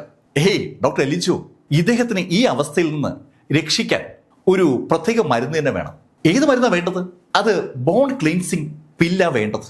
ബോൺ ക്ലീൻസിങ്ങും അതെ, എല്ലിനകത്ത് മജ്ജ പോലും ശുദ്ധീകരിക്കാൻ കപ്പാസിറ്റി ഉള്ള ചില മരുന്നുകളുണ്ട്. അത്തരത്തിലുള്ള മരുന്നുണ്ടെങ്കിലേ ഇദ്ദേഹത്തെ നമുക്ക് രക്ഷിക്കാൻ പറ്റൂ. ഇദ്ദേഹത്തിന്റെ മെറിഡിനുകൾ എല്ലാം ബ്ലോക്ക് ആയിരിക്കുകയാണ്. ഒരു ശരീരത്തിൽ ഹൃദയം, ശ്വാസകോശം, കരൾ, കിഡ്നി, ആമാശയം, വൻകുടൽ, ചെറുകുടൽ, പാൻക്രിയാസ്, ഗാൾ ബ്ലാഡർ ഇങ്ങനെ തുടങ്ങി 12 മെറിഡിനുകളുണ്ട്. ഈ മെറിഡിനുകളും 100ലധികം അക്യുപങ്ക്ചർ പോയിന്റുകൾ തമ്മിൽ ഒരു കണക്ഷൻ ഉണ്ട്. ഈ മെറിഡിനുകളിൽ നിന്ന് അക്യുപങ്ക്ചർ പോയിന്റുകളിലേക്ക് അദൃശ്യമായ ഒരു കണക്ഷനാണ് ഉള്ളത്. ആ പോയിന്റുകളിൽ പ്രസ് ചെയ്യുമ്പോൾ ആ മെറിഡിൻ ആക്ടിവേറ്റ് ആവും. ഹൃദയത്തെ കവർ ചെയ്തുകൊണ്ടുള്ള ഒരു കവറുണ്ട്. ആ കവറും ഒരു മെറിഡിയനാണ്. ഈ ഓരോ മെറിഡിനെയും ആക്ടിവേറ്റ് ചെയ്യുന്ന പോയിന്റുകൾ ശരീരത്തിൽ വിവിധ ഭാഗങ്ങളുണ്ട്. അത് കയ്യിലും കാലിലും ഒക്കെ ഉണ്ട്. ആ പോയിന്റുകളിൽ ഒരു നീഡിലോ വിരലോ അല്ലെങ്കിൽ ലേസർ രശ്മികളോ അതുപോലെ മറ്റേതെങ്കിലും ശൈലിയിലുള്ള പ്രഷറോ കൊടുത്ത് ആക്ടിവേഷൻ ചെയ്യാൻ പറ്റും. ഇവിടെ ഇപ്പോ ഈ 12 മെറിഡിനുകളും ലോറൻസിന്റെ ശരീരത്തിൽ ഏതാണ്ട് നിശ്ചലമായി കിടക്കുകയാണ്. ആ എല്ലാ മെറിഡിനുകളിൽ നിന്നും അക്യൂ പോയിന്റുകളിലേക്കുള്ള എനർജിയുടെ പ്രവാഹം ഏതാണ്ട് തടസ്സപ്പെട്ടിരിക്കുകയാണ്. ശരീരത്തിലെ എല്ലാ വൈറ്റൽ പോയിന്റുകളിലേക്കുമുള്ള ആ മെറിഡിനുകളിൽ നിന്നുള്ള എനർജി പ്രവാഹത്തെ റീക്രിയേറ്റ് ചെയ്യുക, അതാണ് വേണ്ടത്. അതിന് വേണ്ട മരുന്നിന്റെ പേരാണ് ഡസൻ റൈസ് ഇപ്പൊ പറഞ്ഞത്, ബോൺ ക്ലീൻസിങ് ടാബ്ലറ്റ്. ഒരു പ്രത്യേക തരത്തിലുള്ള മരുന്നാണ്. ഡസൻ, ആ മരുന്നിന്റെ ഇൻഗ്രീഡിയൻസ് നമ്മളെങ്ങനെ അറിയും? ഡോക്ടർ, അതൊക്കെ ഞാൻ പറഞ്ഞുതരാം. അങ്ങനെ പറഞ്ഞിട്ട് ഡസൻ റൈസ് ഒരു പേപ്പർ എടുത്ത് ആ ബോൺ ക്ലീൻസിങ് പില്ല് ഉണ്ടാക്കാൻ ആവശ്യമുള്ള സാധനങ്ങളുടെ ലിസ്റ്റ് അങ്ങ് എഴുതി. അതിവേഗതയിലാണ് ഡസൻ റൈസ് അത് എഴുതിയത്. ആ ലിസ്റ്റ് കണ്ട ഡോക്ടർ എലിജോ ഡെസിന്റെ മുഖത്തിന് അങ്ങനെ നോക്കി നിൽക്കുകയാണ്. ഡെസിൻ, ഈ മരുന്നിന്റെ ഫോർമുല ഡെസിന് എങ്ങനെ അറിയാം? ഡോക്ടർ എലിജോ, എൻ്റെ കുടുംബ വീട്ടിൽ ഇഷ്ടംപോലെ പുസ്തകങ്ങൾ ഉണ്ടായിരുന്നു. ഞാൻ ശരിക്കും നന്നായി വായിക്കുന്ന ഒരാളാണ്. അങ്ങനെ പണ്ട് ഞാൻ ഈ മരുന്നിനെ കുറിച്ച് വായിച്ചിട്ടുണ്ടായിരുന്നു. ആ ഓർമ്മയിൽ നിന്ന് ഞാൻ എഴുതിയതാണ്. ശരിക്കും ഡോക്ടർ എലിജോ തലയിൽ കൈവച്ചു പോയ നിമിഷമാണ്. ഒരു രോഗിയെ പരിശോധിക്കാനുള്ള എബിലിറ്റി ഉണ്ടാകുന്നത് ഒരു കപ്പാസിറ്റിയാണ്. ആ രോഗിക്ക് ആവശ്യമായ മരുന്ന് ഉണ്ടാക്കാനുള്ള ഇൻഗ്രീഡിയന്റ് അറിയാന്ന് പറഞ്ഞാൽ അത് തികച്ചും അവിശ്വസനീയമായ ഒരു കഴിവാണ്. ഡോക്ടേഴ്സ് മരുന്നുകൾ രോഗികൾക്ക് കുറിച്ചു കൊടുക്കാറുണ്ട്. ആ മരുന്നിനകത്തുള്ള ഇൻഗ്രീഡിയൻസ് ഏതൊക്കെയാണെന്ന്, ഏതൊക്കെ അളവിൽ ആ ഇൻഗ്രീഡിയൻസ് ചേർത്തപ്പോൾ ആ മരുന്ന് ഉണ്ടായെന്ന് ഒരു ഡോക്ടറോട് ചോദിച്ചാൽ ഡോക്ടർക്ക് ചിലപ്പോൾ അറിയാൻ കഴിയണമെന്നില്ല. അത് തികച്ചും വ്യത്യസ്തമായ മറ്റൊരു എബിലിറ്റിയാണ്. ഓരോ മരുന്നിന്റെയും ഫോർമുല ശരിക്കും $1 മില്യൺ സീക്രട്ടുകളാണ്. ഇത് അൺബിലീവബിൾ ആയിട്ടുള്ള ഒരു ഫോർമുല ഡസൻ റൈസ് എഴുതി ഡോക്ടർ എലിജോയുടെ കയ്യിലേക്ക് കൊടുത്തപ്പോൾ എലിജോ ആ ലിസ്റ്റിലൂടെ ഒന്ന് കടന്നുപോയി. ഡസൻ ഇവിടെ ഒരു വൈറ്റ് ലോട്ടസിനെ കുറിച്ച് എഴുതിയിരിക്കുന്നു, പിന്നെ ഒരു ബ്ലഡ് ജിൻസിങ്ങിനെ കുറിച്ച് എഴുതിയിരിക്കുന്നു, പിന്നെ ഒരു മാരോ ജെയ്ഡ്. ഇത് മൂന്നുമാണ് എൻ്റെ കയ്യിൽ ഇല്ലാത്തത്. ഡോക്ടർ എലിജോ, അത് മൂന്നും ഈ മരുന്ന് ഉണ്ടാക്കാൻ ഏറ്റവും ആവശ്യമായ ഘടകങ്ങളാണ്. അവയും കൂടെ ചേരുമ്പോഴേ നമുക്ക് നമ്മൾ ഉദ്ദേശിക്കുന്ന മരുന്ന് ഉണ്ടാക്കാൻ പറ്റും. അങ്ങനെ ഡസൻ റൈസ് പറഞ്ഞതും വാതിൽക്കിൽ നിന്ന് മറ്റൊരു ശബ്ദം ഉയരുകയാണ്. ഗ്രാൻഡ്പാ, ഗ്രാൻഡ്പാ, ഗ്രാൻഡ്പാ, ഗ്രാൻഡ്പാ എന്ന് വിളിച്ചുകൊണ്ട് റോസലിൻ അകത്തേക്ക് കടന്നു വരുന്നത് ആ മുറിയിൽ നിൽക്കുന്ന ഡോക്ടർ എലിജോ കണ്ടു. റോസലിന് അകത്തേക്ക് കടന്നു വരുന്ന കണ്ടതും എലിജോ പെട്ടെന്ന് ആ മുറിയിൽ നിന്ന് പുറത്തേക്ക് ഇറങ്ങി. ഹാളിലേക്ക് കിടന്ന റോസലിനോടായി എലിജോ ചോദിച്ചു, ഏയ് റോസലിൻ, നിന്നോട് ഞാൻ പറഞ്ഞിട്ടില്ലേ ഇത് അകത്തേക്ക് കടക്കരുതെന്ന്? അത് കേട്ടതും റോസലിൻ പറഞ്ഞു, ഗ്രാൻഡ്പാ, താഴെ ഒരു പ്രശ്നമുണ്ട്, അതുകൊണ്ടാണ് ഞാൻ വന്നത്. അങ്ങനെ റോസലിൻ പറഞ്ഞപ്പോഴാണ് റോസലിന്റെ കണ്ണുകൾ ഡോക്ടർ എലിജോയുടെ പുറകിൽ നിൽക്കുന്ന ഡസൻ റൈസിൽ പതിഞ്ഞത്. ഡസനെ കണ്ടതും റോസലിൻ ഡോക്ടർ എലിജോയോട് ചോദിച്ചു, ഗ്രാൻഡ്പാ, ഇയാൾ എന്തിനാ അകത്ത് കയറ്റിയത്? ഏയ് റോസലിൻ, ഞാൻ നിന്നോട് പറഞ്ഞിട്ടുണ്ട് ഇതിനകത്ത് വരരുതെന്ന്. വീണ്ടും റോസലിനെ കുറ്റപ്പെടുത്തിക്കൊണ്ട് എലിജോ മറുപടി പറഞ്ഞതും റോസലിൻ അവളുടെ ഗ്രാൻഡ്പയോട് ചോദിച്ചു, ഗ്രാൻഡ്പ, ഞാൻ ചോദിച്ചതാണല്ലോ ഗ്രാൻഡ്പ മറുപടി പറയുന്നത്. ഇയാളെ എന്തിനാ ഇതിനകത്തേക്ക് കയറ്റിയത്? എന്നെ പോലും ഇതിനകത്തേക്ക് ഗ്രാൻഡ്പ കയറ്റാറില്ല, എന്നിട്ട് എന്തിനാ ഇയാളെ ഇതിനകത്തേക്ക് കയറ്റിയത്? അവളുടെ ഗ്രാൻഡ്പ ആ മൂന്നാമത്തെ നിലയിലേക്ക് ഒരാൾക്കും പ്രവേശനം കൊടുക്കാറില്ല. ഡോക്ടർ എലിജോ തന്നെയാണ് എല്ലായ്പ്പോഴും ആ മുറി തുറന്ന് അകത്ത് കടക്കുന്നത്. താഴേക്ക് കൊണ്ടുപോകാനുള്ള മരുന്നുകൾ അവിടെ റെഡിയായെന്ന് എലിജോ വിളിച്ചു പറയുമ്പോൾ സ്റ്റാഫ് വന്ന് അത് എടുത്തുകൊണ്ട് പോകും. അവർക്ക് എലിജോ ആ മരുന്ന് എടുത്തു വെക്കുന്ന ആ വാതിലിനടുത്തുനിന്ന് അത് എടുക്കാനുള്ള അനുവാദം മാത്രമേ ഉള്ളൂ. ഒരാളെ പോലും അകത്തേക്ക് എലിജോ കടത്തിവിടാറില്ല. തന്നെ മൂന്നാമത്തെ നിലയിലേക്ക് കടക്കാൻ അനുവദിക്കാത്തതിൽ ലേശം പരിഭവം ഉണ്ടായിരുന്ന റോസലിൻ ഒരു ദിവസം ഡോക്ടർ എലിജോ ഉറങ്ങിക്കിടക്കുമ്പോൾ കോട്ടിന്റെ പോക്കറ്റിൽ നിന്ന് ആ താക്കോലെടുത്ത് മൂന്നാമത്തെ നിലയിലെ ഗ്രില്ലും വാതിലും തുറന്ന് അകത്തേക്ക് കടന്നിരുന്നു. അകത്തേക്ക് കിടന്ന റോസലിൻ അവസാനം അടഞ്ഞു കിടന്ന ആ മുറിയുടെ അടുത്തെത്തി. അവൾ ആ മുറി തുറന്ന് അകത്തേക്ക് കയറിയ ആ നിമിഷത്തിലാണ് ഡോക്ടർ എലിജോ ഓടി മുകളിലേക്ക് വന്നത്. എലിജോ അന്ന് റോസലിനെ ശരിക്കും വഴക്ക് പറഞ്ഞിരുന്നു. അകത്ത് അങ്ങനെ ഒരു രോഗിയുള്ള കാര്യം ഒരാളോടും പറയരുതെന്ന് റോസലിനോട് വ്യക്തമായ നിർദ്ദേശവും അന്ന് തന്നെ എലിജോ കൊടുത്തതാണ്. അതിനുശേഷം ഒരിക്കൽ പോലും റോസലിൻ മുകളിലത്തെ നിലയിലേക്ക് വന്നിട്ടേയില്ല. ഇപ്പോ അവൾ ശരിക്കും ഞെട്ടിപ്പോയിരിക്കുകയാണ്. അവൾക്ക് അനുവാദമില്ലാത്ത ആ സ്ഥലത്ത് ഇതാ അപരിചിതനായ ആ ചെറുപ്പക്കാരൻ നിൽക്കുകയാണ്. റോസലിന്റെ ചോദ്യം ആവർത്തിക്കപ്പെട്ടതും ഡസൻ റൈസ് റോസലിനോട് പറഞ്ഞു, ഇത് എന്റെ അങ്കിളാണ്, അങ്കിളിനെ കാണാനായി ഞാൻ വന്നതാണ്. ഗ്രാൻഡ്പാ, ഇയാൾ പറയുന്നത് വിശ്വസിക്കരുത്, ഇയാള് ഗ്രാൻഡ്പയെ കബളിപ്പിക്കാനായി ഇവിടേക്ക് വന്നതാണ്. എന്തായാലും എനിക്കതങ്ങോട്ട് വിശ്വാസം വരുന്നില്ല. അങ്ങനെ റോസലിൻ പറഞ്ഞതും റോസലിനോടായി ഡോക്ടർ എലിജോ ചോദിച്ചു, ഏയ് നീ താഴെ എന്തോ പ്രശ്നം എന്ന് പറഞ്ഞ? ഗ്രാൻഡ്പാ, താഴെ ആ ലാനി വീണ്ടും വന്നിരിക്കുകയാണ്. ഏതാ ഗുണ്ടത്തലവനോ? അതെ ഗ്രാൻഡ്പാ, അയാളുടെ വയറിലെ മുറിവായിട്ടാണ് വന്നിരിക്കുന്നത്. അയാൾ ആകെ പ്രശ്നമുണ്ടാക്കിയാണ്. നമ്മളാണ് അയാളുടെ മുറിവ് വലുതാക്കിയെന്നും അയാൾക്ക് നമ്മൾ നഷ്ടപരിഹാരം കൊടുക്കണമെന്നൊക്കെയാണ് അയാൾ പറയുന്നത്. ഹോസ്പിറ്റലിൽ ചികിത്സിക്കാൻ വരുന്ന ആളുകൾക്ക് പല പ്രതീക്ഷകളും ഉണ്ടാവും. ആ പ്രതീക്ഷയ്ക്കനുസരിച്ച് ഫലം ഉണ്ടാകാതെ വരുമ്പോൾ ചില രോഗികളെങ്കിലും ഹോസ്പിറ്റൽ അധികാരികളോട് പൊട്ടിത്തെറിക്കാറുണ്ട്. ആ കാര്യം ഡസൻ റൈസിനും അറിയാം. ഡസൻ ആ ശൈലിയിലാണ് കാര്യമെന്ന് കരുതിയപ്പോൾ ഡസനോടായി എലിജോ പറഞ്ഞു, ഡസൻ, ഇയാള് ലേശ പ്രശ്നക്കാരനാണ്. എന്താ ഡോക്ടർ, എന്താ പ്രശ്നം? ഡസൻ, ഇയാൾക്ക് വേണ്ടത് എൻ്റെ ഹോസ്പിറ്റലാണ്. ഹീൽവെൽ ക്ലിനിക്കിനെ സ്വന്തമാക്കാനുള്ള ലക്ഷ്യത്തോടെയാണ് ആ ഗുണ്ട അവിടെ എത്തിയിരിക്കുന്നതെന്ന് ഡോക്ടർ എലിജോ പറഞ്ഞപ്പോൾ ഡസൻ എലിജോട് പറഞ്ഞു, ഡോക്ടർ, ഇവിടെ അധികാരികളൊന്നുമില്ലേ? ഡസൻ, സ്റ്റോണിയിൽ അധികാരികളൊക്കെ ഉണ്ട്. അധികാരികളുടെ കൂട്ടത്തിൽ പോലീസും പട്ടാളമൊക്കെ ഉണ്ട്. പക്ഷേ പറഞ്ഞിട്ടൊരു കാര്യവുമില്ല. ഇവിടെ കാര്യങ്ങളൊക്കെ നടക്കുന്നത് ഇങ്ങനെയൊക്കെയാണ്. ചോണിയുടെ ഇപ്പോഴത്തെ അവസ്ഥയെക്കുറിച്ചുള്ള ഡോക്ടർ എലിജോ ഗ്രാൻഡ്വുഡിന്റെ ആ അഭിപ്രായം കേട്ടപ്പോൾ ഡസ്റ്റിന്റെ മുഖത്ത് ശരിക്കൊരു അമ്പരപ്പുണ്ടാവുകയാണ്. ചോണിയ നിയമങ്ങൾ കൃത്യമായി നടപ്പിലാക്കപ്പെടുന്ന ഒരു സ്ഥലമായിട്ടാണ് ഡസ്റ്റൻ റൈസ് ധരിച്ചു വെച്ചിരുന്നത്. പക്ഷേ ഡോക്ടർ എലിജോ പറയുന്നത് കയ്യൊക്കെയുള്ളവൻ കാര്യക്കാരൻ എന്ന നിലയിൽ കാര്യങ്ങൾ നടക്കുന്നു എന്നാണ്. ഡസ്റ്റനും എലിജോയും തമ്മിൽ സംസാരിക്കുന്ന കേട്ട റോസലിൻ ഗ്രാൻഡ്വുഡിനോട് പറഞ്ഞു, ഗ്രാൻഡ്മ പേടിക്കേണ്ട കാര്യമില്ല, ഞാൻ ബിഗ് ബ്രദറിനെ വിളിച്ച് കാര്യം പറഞ്ഞിട്ടുണ്ട്, ബിഗ് ബ്രദർ ഉടനെ എത്താന്ന് പറഞ്ഞു. റോസലിൻ പറഞ്ഞത് കേട്ടതും ഡോക്ടർ എലിജോയുടെ മുഖത്ത് ഒരു പുഞ്ചിരി വിരിഞ്ഞു. അയാൾക്കൊരു ആശ്വാസമായതുപോലെ, മോള് നീ അത് ചെയ്ത് നന്നായി. അങ്ങനെ പറഞ്ഞിട്ട് എലിജോ റോസലിനും ഡസ്റ്റനുമായി താഴേക്കിറങ്ങി. ആ വാതിൽ അടച്ച് വാതിലിൽ 2 പൂട്ടിട്ട് പൂട്ടി, ആ ഗ്രില്ല് പൂട്ടി വളരെ ശ്രദ്ധിച്ചാണ് ഡോക്ടർ എലിജോ കാര്യങ്ങളൊക്കെ കംപ്ലീറ്റ് ചെയ്ത് താഴേക്ക് ഇറങ്ങിയത്. അവർ താഴേക്ക് ഇറങ്ങി വന്നുകൊണ്ടിരിക്കുമ്പോൾ താഴെ ആ ക്ലിനിക്കിൽ കൗണ്ടറിന്റെ മുകളിൽ ഒരാൾ കയറി ഇങ്ങനെ ഇരിക്കുകയാണ്. അയാളുടെ ഒരു കയ്യിൽ ആപ്പിളുണ്ട്, വലത് കയ്യിൽ ഒരു കത്തിയുണ്ട്. വലത് കയ്യിരിക്കുന്ന കത്തി ഉപയോഗിച്ച് ആപ്പിൾ മുറിച്ച് ആ ആപ്പിളും കടിച്ച് അയാൾ ആ കൗണ്ടറിന്റെ മുകളിൽ കയറി ഇരിക്കുകയാണ്. ശരിക്കും ഒരു ഗുണ്ട നേതാവിന്റെ സകല ലക്ഷണവും ആ കയറിയിരിക്കുന്ന വ്യക്തിയിലുണ്ട്. അയാളെ കണ്ട് ഭയന്ന് നിൽക്കുന്ന ജീവനക്കാരെ നോക്കി അയാൾ പറഞ്ഞു, എവിടെ മിസ്റ്റർ എലിജോ? അയാളുടെ ഒരു ക്ലിനിക്, ആളുകളെ ചികിത്സിക്കാൻ പേരിട്ട് ക്ലിനിക്ക് നടത്തിയിട്ട് ആളുകളെ കൊല്ലാൻ നോക്കുകയാണ്. ശരിക്കും ദേഷ്യത്തിലാണ് ലാനി ആ കാര്യം വിളിച്ചു പറയുന്നത്. അത് കേട്ടുകൊണ്ട് നിൽക്കുകയാണ് ആ ഹീൽവെൽ ക്ലിനിക്കിലെ ജീവനക്കാരൊക്കെയും. ജീവനക്കാരുടെ കൂട്ടത്തിൽ ഡോക്ടേഴ്സും മറ്റ് സ്റ്റാഫുകളൊക്കെ ഉണ്ട്. അവർക്ക് ആർക്കും ലാനിയെ തളയ്ക്കാൻ പറ്റില്ല. ലാനിയെ സപ്പോർട്ട് ചെയ്തുകൊണ്ട് കുറെ ഏറെ ഗുണ്ടകൾ ആ കൗണ്ടറിന്റെ അടുത്തായി ചുറ്റിപ്പറ്റി നിൽക്കുകയാണ്. ഈ കാഴ്ച കണ്ടുകൊണ്ടാണ് എലിജോയും ഡസ്റ്റനും റോസലിനും അവിടേക്ക് വന്നത്. ഡോക്ടർ എലിജോ അങ്ങോട്ട് വരുന്ന കണ്ടതും കൗണ്ടറിന് മുകളിൽ നിന്ന് ലാനി താഴേക്ക് ചാടി. എലിജോ, നിങ്ങൾ എത്തിയോ? എലിജോ, നിങ്ങളുടെ ആ ഗോൾഡൻ കൊണ്ട് മരുന്ന് ഞാൻ എന്റെ വയറിൽ പുരട്ടിയതാണ്, നിങ്ങൾ കണ്ട അതിന്റെ റിസൾട്ട്?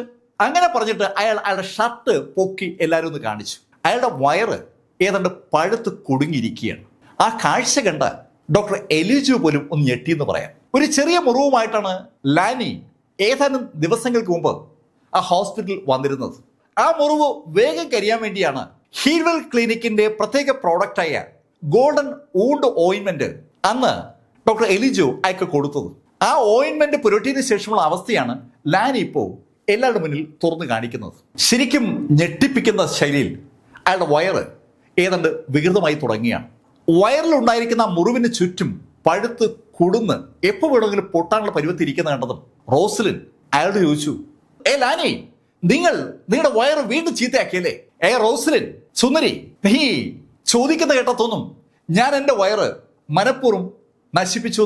ഞാൻ മനഃപൂർവ്വം നശിപ്പിച്ചാണെന്ന് ചോദിച്ചാൽ ആണെന്ന് പറയാം. അതിന്റെ കാരണം നിങ്ങൾ നൽകിയ മരുന്ന് നിങ്ങൾ പറഞ്ഞതുപോലെ എല്ലാ ദിവസവും ഞാൻ തേച്ചത് കൊണ്ടാണ് എന്റെ വയറ് ഈ പരുവത്തിലായത്. ലാനി അങ്ങനെ പറഞ്ഞിട്ട് അയാളുടെ കൂടെ നിൽക്കുന്ന ആളുകൾ നോക്കിയതും അവരൊക്കെ ആ വാർത്ത ആവർത്തിക്കുകയാണ്. അതെ മിസ്റ്റർ ലാനി, എല്ലാ ദിവസവും നിങ്ങൾ പറഞ്ഞതുപോലെ 3 നേരം ആ ഓയിൻമെന്റ് പുരട്ടിയപ്പോഴാണ് അദ്ദേഹത്തിന്റെ വയറ് ഈ ശൈലിയിൽ വികൃതമായത്. സകല ഗുണ്ട അനുയായികളും ആ വാക്യം ആവർത്തിച്ചതും ലാനി റോസലിനെ നോക്കി റോസലിനോട് പറഞ്ഞു, റോസലിൻ, കേട്ടല്ലോ, നിങ്ങളുടെ ഈ ക്ലിനിക് ശരിക്കും ആളുകളെ കബളിപ്പിക്കാനായി നിങ്ങൾ ഉണ്ടാക്കി വെച്ചിരിക്കുന്ന ഒന്നാണ്. ലാനി, പറഞ്ഞ് അങ്ങ് കയറി കളിക്കണ്ട. റോസലിൻ ശരിക്കും ദേഷ്യത്തിലാണ്. റോസലിൻ, നീ ദേഷ്യപ്പെടുമ്പോ വല്ലാതെ അങ്ങ് സുന്ദരിയാകുന്നുണ്ട്. സുന്ദരിമാരെ എനിക്ക് പൊതുവെ ഇഷ്ടമാണ്. നിനക്ക് ഞാൻ വേണമെങ്കിൽ ഒരു കമ്പനി തരാം, നീ എന്നോടൊപ്പം കൂടിക്കോ. റോസലിനോട് അയാൾക്കൊപ്പം കൂടാനായി ലാനി പറഞ്ഞതും എലിജോ ലാനിയോട് പറഞ്ഞു, മിസ്റ്റർ ലാനി, സംസാരിക്കുന്നത് ശ്രദ്ധിച്ചു വേണം. നിങ്ങൾ ആരോട് സംസാരിക്കുന്ന അറിയാവോ?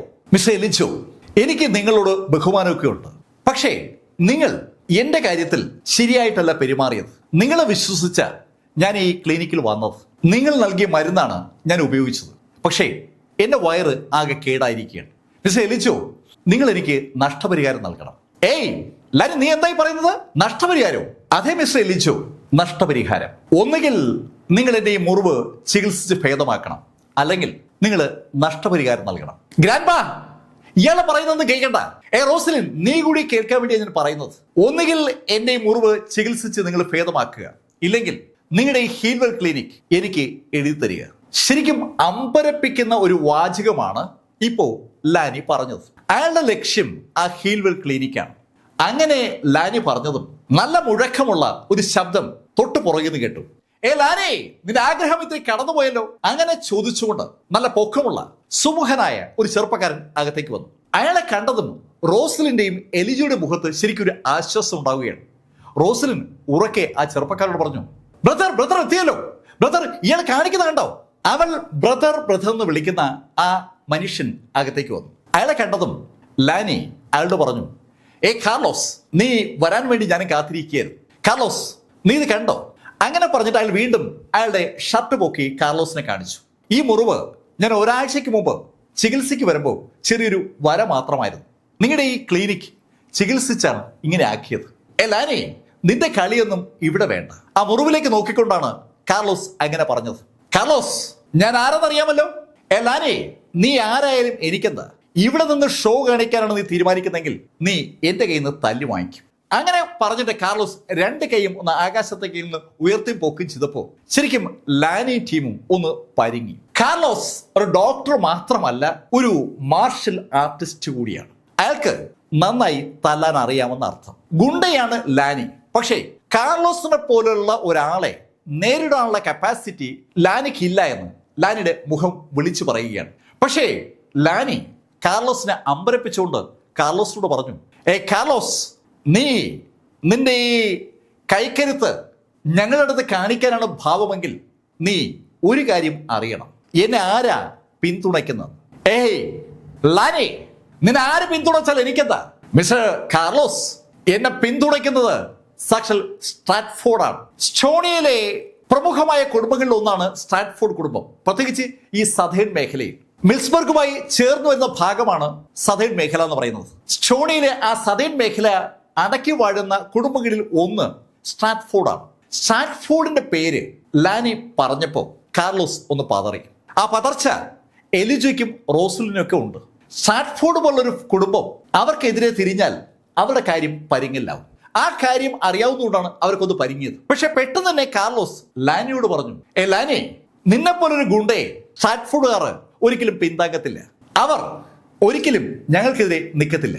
അങ്ങനെ കാർലോസ് പറഞ്ഞതും ലാനി പറഞ്ഞു, കാർലോസ്, അവിടെയാ നിനക്ക് അബദ്ധം പറ്റിയത്. എന്നെ ഇവിടേക്ക് വിട്ടത് സ്ട്രാറ്റ്ഫോർഡ് തന്നെയാണ്. സ്ട്രാറ്റ്ഫോർഡിന് ഈ ക്ലിനിക്ക് വേണം, അതുകൊണ്ടാണ് അവരെന്നെ ഇങ്ങോട്ട് വിട്ടത്. വളരെ വ്യക്തമായിട്ട് ലാനി അയാൾ അവിടെ എത്തിയതിന്റെ കാരണം പറഞ്ഞതും കാർലോസ് ലാനിയോട് പറഞ്ഞു, ലാനി, ഞങ്ങളെ ഗ്രാൻഡ്വുഡുകാർ അത്ര മോശം സംഭവമൊന്നും അല്ല എന്നുള്ള കാര്യം നീ മറക്കരുത്. ഞങ്ങൾ വിചാരിച്ചാലും പല കാര്യങ്ങളും നടക്കും. സ്ട്രാറ്റ്ഫോർഡുകാർ വലിയ കുടുംബമൊക്കെ ആയിരിക്കാം, പക്ഷേ ഞങ്ങളും മോശമൊന്നുമല്ല. അങ്ങനെ ഗ്രാൻഡ്വുഡ് പറഞ്ഞതും ഒരു ടീം അകത്തേക്ക് കടന്നു വരികയാണ്. കാർലോസ്, നീ എന്താ പറഞ്ഞേ? അങ്ങനെ ചോദിച്ചുകൊണ്ടാണ് ഒരു മനുഷ്യൻ അകത്തേക്ക് വന്നത്. അകത്തേക്ക് വരുന്ന മനുഷ്യന് നല്ല പൊക്കമുണ്ട്. പക്ഷെ അയാളെ കാണുമ്പോൾ സകലരുടെ കണ്ണുകൾ ആദ്യം പതിയുകയാണ് അയാളുടെ മൂക്കിലാണ്. മൂക്കിൽ അയാൾക്ക് ഒരു കറുത്ത ഉണ്ണിയുണ്ട്. ആ ഉണ്ണിയുടെ പുറത്ത് 5-6 രോമം അങ്ങനെ നിപ്പുണ്ട്. അയാൾ സംസാരിക്കുമ്പോൾ മൂക്കിനൊപ്പം ആ ഉണ്ണിയിലെ രോമം കൂടി ചലിക്കുന്നത് ശരിക്കും കോമിക്കലായിട്ടുള്ള ഒരു രംഗമാണ്. ആരായാലും കണ്ട ചിരിച്ചു പോകും. പക്ഷെ അയാൾ ഒരു അസാധ്യ കക്ഷിയാണ്. നല്ല പൊക്കമുള്ള ഒത്ത തടിയുള്ള ആ ആളെ കണ്ടപ്പോൾ കാർലോസ് ശരിക്കും ഞെട്ടിയെന്ന് പറയാം. അകത്തേക്ക് വന്ന ആളെ കണ്ടതും ലാനി ഉറക്കെ അയാളോട് പറഞ്ഞു, മിസ്റ്റർ സെബാസ്റ്റ്യൻ, ഇയാൾ പറഞ്ഞു കേട്ടില്ലേ? ലാനി, ഞാനത് കേട്ടു. ഇവന്റെ ഗ്രാൻഡ്വുഡ് നമ്മുടെ സ്ട്രാറ്റ്ഫോർഡ് ഫാമിലിക്കൊപ്പം ശക്തമാണെന്നാണല്ലോ ഇവൻ പറഞ്ഞത്. കാർലോസ്, എന്താ അങ്ങനെയാണോ? മിസ്റ്റർ സെബാസ്റ്റ്യൻ, ഞാൻ അങ്ങനെയല്ല ഉദ്ദേശിച്ചത്. നോക്കൂ കാർലോസ്, നിങ്ങൾ എങ്ങനെ ഉദ്ദേശിച്ചു എന്നുള്ളത് ഞങ്ങളുടെ വിഷയമല്ല. നിങ്ങളുടെ ഈ ക്ലിനിക്കിൽ ചികിത്സയ്ക്ക് വന്ന ആളാണ് മിസ് ലാനി. ലാനി ഇവിടെ വന്നത് വയറിൽ ഒരു ചെറിയ മുറിവുമായിട്ടാണ്. നിങ്ങൾ ചികിത്സിച്ച് ആ മുറിവ് ഒരു വലിയ വ്രണമാക്കി മാറ്റി. അയാൾക്ക് ഉണ്ടായ നഷ്ടം അത് വീട്ടാൻ നിങ്ങൾ ബാധ്യസ്ഥരാണ്. സെബാസ്റ്റ്യൻ അങ്ങനെ പറഞ്ഞപ്പോൾ എലിജോ സെബാസ്റ്റ്യനോട് പറഞ്ഞു, മിസ്റ്റർ സെബാസ്റ്റ്യൻ, ഇവിടെ വരുന്ന ഏത് രോഗിയും ചികിത്സിക്കുക എന്നുള്ളതാണ് ഞങ്ങളുടെ ദൗത്യം. ഞങ്ങൾ ഒരിക്കലും ഒരു രോഗിയുടെയും അവസ്ഥ മോശമാകാൻ ആഗ്രഹിക്കുന്നവരല്ല. മിസ്റ്റർ ലാനിയുടെ ചികിത്സ ഞങ്ങൾ ചെയ്തപ്പോഴും അയാളുടെ രോഗം വേഗം ഭേദമാകണമെന്നാണ് ഞങ്ങൾ ആഗ്രഹിച്ചത്. പക്ഷേ ഇപ്പോൾ അയാളുടെ ശരീരത്തിൽ ആ വ്രണം വലുതായിരിക്കുകയാണ്. അതിന് ഞങ്ങളുടെ ഹോസ്പിറ്റലുമായി എന്തെങ്കിലും ബന്ധമുണ്ടെന്ന് സത്യമായിട്ടും ഞങ്ങൾ കരുതുന്നില്ല. മിസ്റ്റർ എലിജോ, നിങ്ങൾക്ക് നിങ്ങളുടെ ഹോസ്പിറ്റലിൽ സംരക്ഷിച്ചുകൊണ്ടേ സംസാരിക്കാനാവൂന്ന് ഞങ്ങൾക്ക് എല്ലാവർക്കും അറിയാം. പക്ഷേ നിങ്ങൾ അധികം സംസാരിക്കേണ്ട കാര്യമില്ല. കാരണം കാര്യങ്ങൾ വളരെ വ്യക്തമാണ്. ഞാൻ കൂടുതൽ സംസാരിക്കുന്നുമില്ല. ഒന്നുകിൽ നിങ്ങൾ ഇയാളുടെ രോഗം ചികിത്സിച്ച് ഭേദമാക്കുക, അല്ലെങ്കിൽ ഈ ക്ലിനിക് എന്നേക്കുമായി ഉപേക്ഷിക്കാൻ തയ്യാറാകുക. രണ്ടിൽ ഒരു തീരുമാനം നിങ്ങൾ എടുത്തേ പറ്റൂ. ശരിക്കും വളരെ സമർത്ഥമായി എലിജോയെ കൊടുക്കുകയാണ് സെബാസ്റ്റ്യൻ. സെബാസ്റ്റ്യൻ സ്ട്രാറ്റ്ഫോർഡ് കുടുംബത്തിലെ കാര്യസ്ഥനാണ്. സ്ട്രാറ്റ്ഫോർഡ് കുടുംബത്തിലെ ആർക്കോ വേണ്ടി അവിടെ കാര്യസ്ഥൻ ഒരു ഗെയിം പ്ലാൻ ചെയ്യുകയാണ്. ആ ഗെയിമിൽ അയാളുടെ കരുവാണ് ലാനി. കഥ ഇപ്പോൾ എലിജോയ്ക്ക് വളരെ വ്യക്തമാണ്. സ്ട്രാറ്റ്ഫോർഡ് മരുന്ന് ഉൽപാദന വിതരണ മേഖലയിൽ സ്റ്റോണിയുടെ തെക്കൻ ഭാഗത്ത് വല്ലാതെ സ്വാധീനമുള്ള ഒരു കുടുംബമാണ്. അവർക്ക് ഈ ക്ലിനിക്കിൽ ഒരു കണ്ണുണ്ട്. അതുകൊണ്ടാണ് അവർ ഒരു സാഹചര്യം സൃഷ്ടിക്കുന്നത്.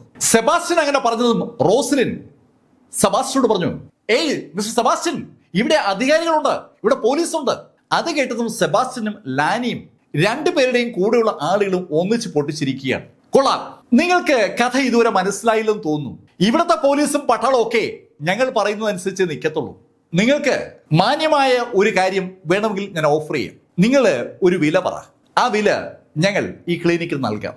പറയുന്ന വില അവർക്ക് അനുയോജ്യമാണെന്ന് തോന്നിയാൽ കൊടുക്കാം, ഇല്ലെങ്കിൽ അവരൊരു വില പറയും. ആ വിലയ്ക്ക് ക്ലിനിക്ക് കൊടുക്കാൻ എലിജോ തയ്യാറാകണം. എലിജോ അയാളുടെ ലൈഫിന്റെ പകുതിയിലധികവും ഈ ക്ലിനിക്കിന് വേണ്ടി സമർപ്പിച്ച വ്യക്തിയാണ്.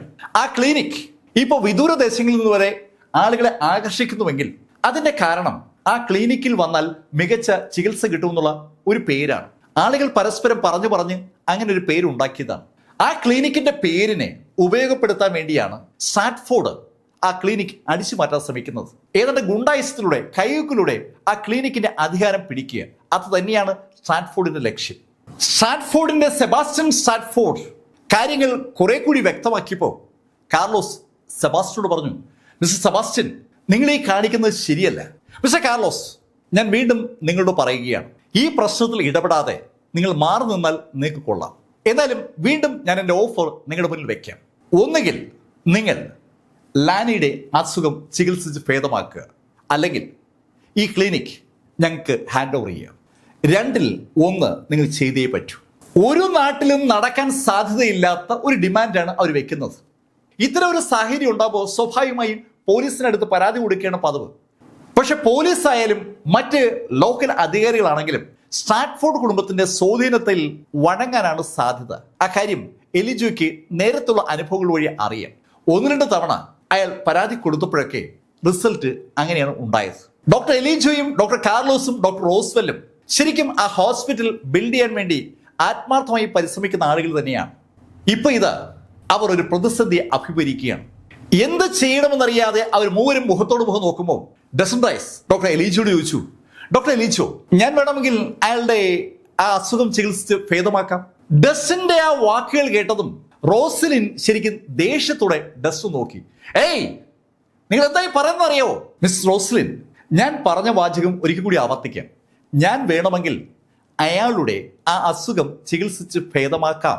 ഡസൻ റൈസിന്റെ വാക്കുകൾ കാർലോസിനെയും ഒന്ന് അമ്പരപ്പിച്ചു. കാർലോസ് ഇതുവരെയും ഡസിനെ ശ്രദ്ധിച്ചിരുന്നില്ല.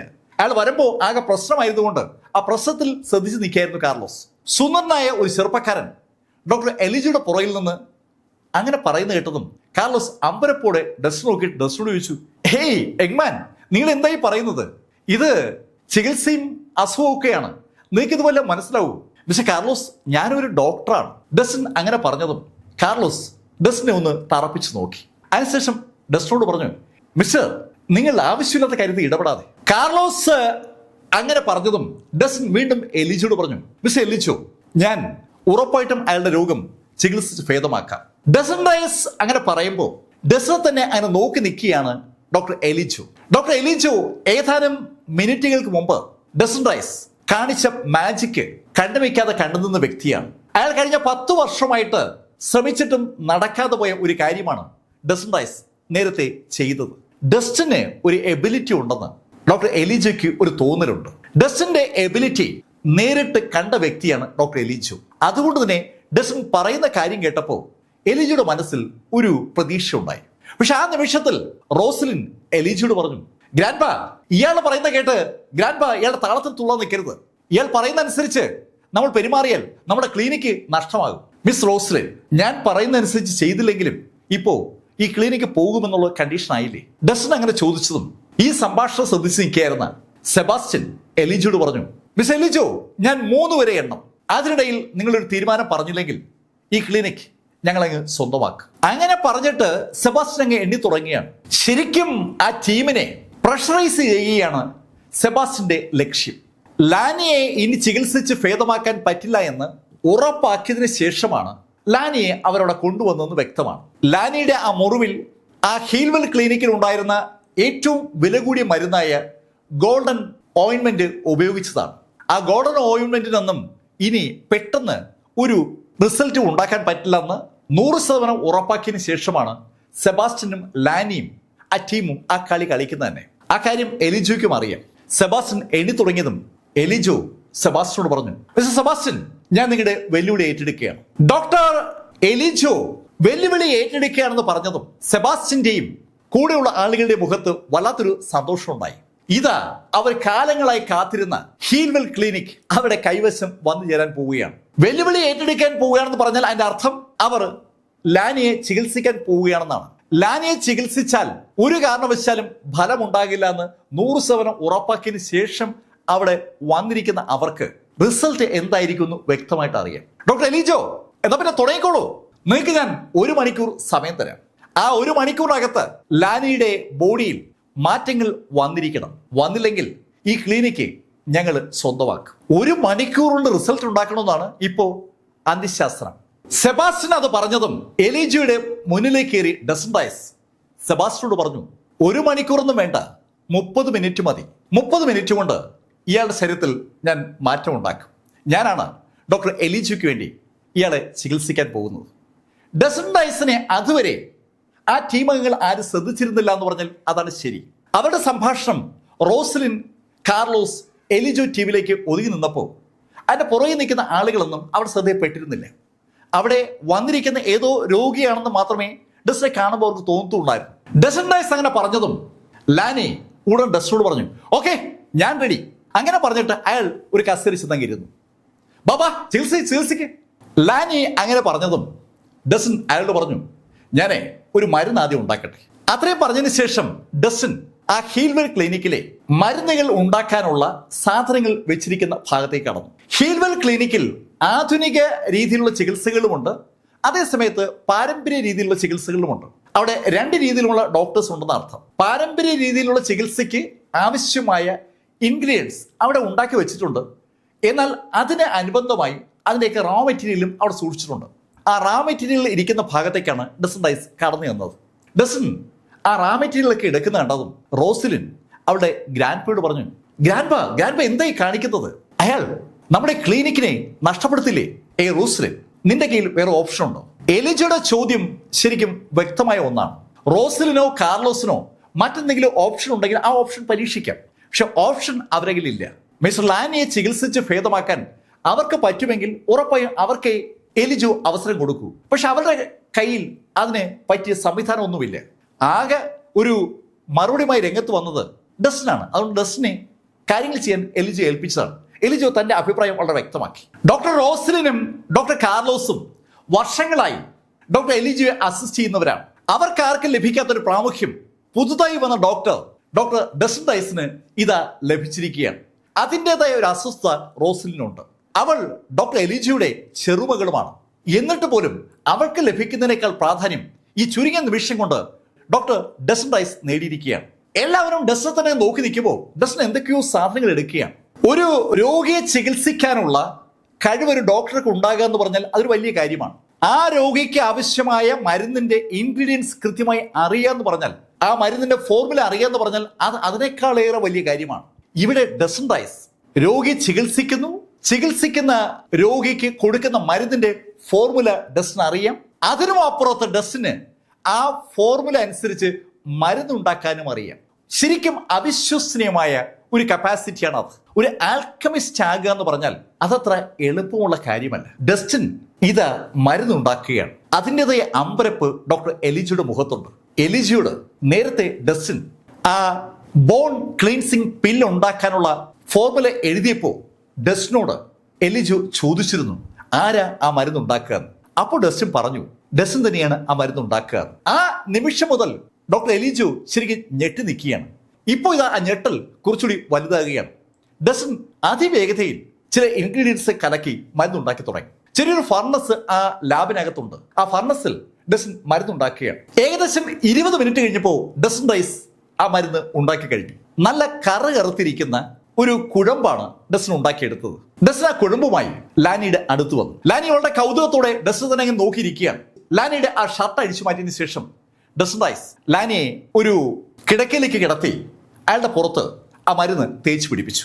ആ മരുന്ന് ഡസ്റ്റിൻ റൈസ് തേച്ച് പിടിപ്പിക്കുമ്പോൾ അഗസ്റ്റിന്റെ മുഖത്തും അതുപോലെ കൂടെ നിൽക്കുന്ന ആളുകളുടെ മുഖത്തും ലാനിയുടെ മുഖത്തും ലാനിക്കൊപ്പോൾ ആളുടെ മുഖത്തും ഒക്കെ വല്ലാത്തൊരു കൗതുകമാണ്. ഇതൊക്കെ തങ്ങൾ എത്ര കണ്ടിരിക്കുന്ന ഒരു ഭാവം അവരുടെ മുഖത്തുണ്ട്. പുഞ്ചിരിയോടുകൂടി ലാനി ഡസ്റ്റിനോട് ചോദിച്ചു, മിസ്റ്റർ ഡസ്റ്റിൻ, അപ്പൊ നിങ്ങൾ പറഞ്ഞത് ഇത് തേച്ച് കറക്റ്റ് അരമണിക്കൂർ കഴിയുമ്പോൾ എന്റെ അസുഖം ഭേദമാകുമെന്നാണല്ലേ? അതെ, അങ്ങനെയാണ് സംഭവിക്കേണ്ടത്. അത് കേട്ടതും ലാനി ഒന്ന് ചിരിച്ചു. ശരി ശരി ശരി, അരമണിക്കൂർ കഴിയുമ്പോൾ ആ സംഭവം കാണാൻ നമുക്ക് കാത്തിരിക്കാം. ആ സമയത്ത് എല്ലാവരും ക്ലോക്കിലേക്ക് നോക്കുമ്പോൾ സമയം വൈകിട്ട് 5 മണി കഴിഞ്ഞ് 30 ആണ്. എല്ലാവരും ആ സമയം നോട്ട് ചെയ്തു. 6 മണിയാകുമ്പോൾ റിസൾട്ട് അറിയാൻ പറ്റും. ശരിക്കും ടെൻഷൻ എല്ലാവരിലും ഉണ്ട്. 30 മിനിറ്റ് കഴിയുമ്പോൾ ഫലം എന്താണെന്ന് അറിയാം. എല്ലാ കണ്ണുകളും ആ ക്ലോക്കിലേക്ക് തന്നെയാണ്. റോസ്ലിനും കാർലോസും ആകെ ടെൻഷനിലാണ്. അവർ അവരുടെ ആ ടെൻഷൻ സ്വാഭാവികമായിട്ടും എലിജയോട് പങ്കുവയ്ക്കുന്നുണ്ട്. എലിജയ്ക്കും ടെൻഷനുണ്ട്. പക്ഷെ എലിജയുടെ മനസ്സിൽ ഡസ്റ്റിൻ നേരത്തെ പറഞ്ഞ ഒരു മറുപടി ഉണ്ട്. ബോൺ ക്ലെൻസിങ് പില്ല് ഉണ്ടാക്കുമ്പോൾ എത്ര ശതമാനം വിജയസാധ്യത ഉണ്ടെന്ന് ഡസ്റ്റിനോട് എലിജോ ചോദിച്ചിരുന്നു. അപ്പോ ഡസ്റ്റിൻ എലിജോട് ഒരു മറുപടി പറഞ്ഞിരുന്നു. ഡോക്ടർ എലിജോ, ആ മരുന്ന് ഉണ്ടാക്കുന്നതിൽ 100% വിജയിക്കാൻ കഴിയുമെന്ന് ഞാൻ എന്തായാലും അവകാശവാദമൊന്നും ഉന്നയിക്കുന്നില്ല.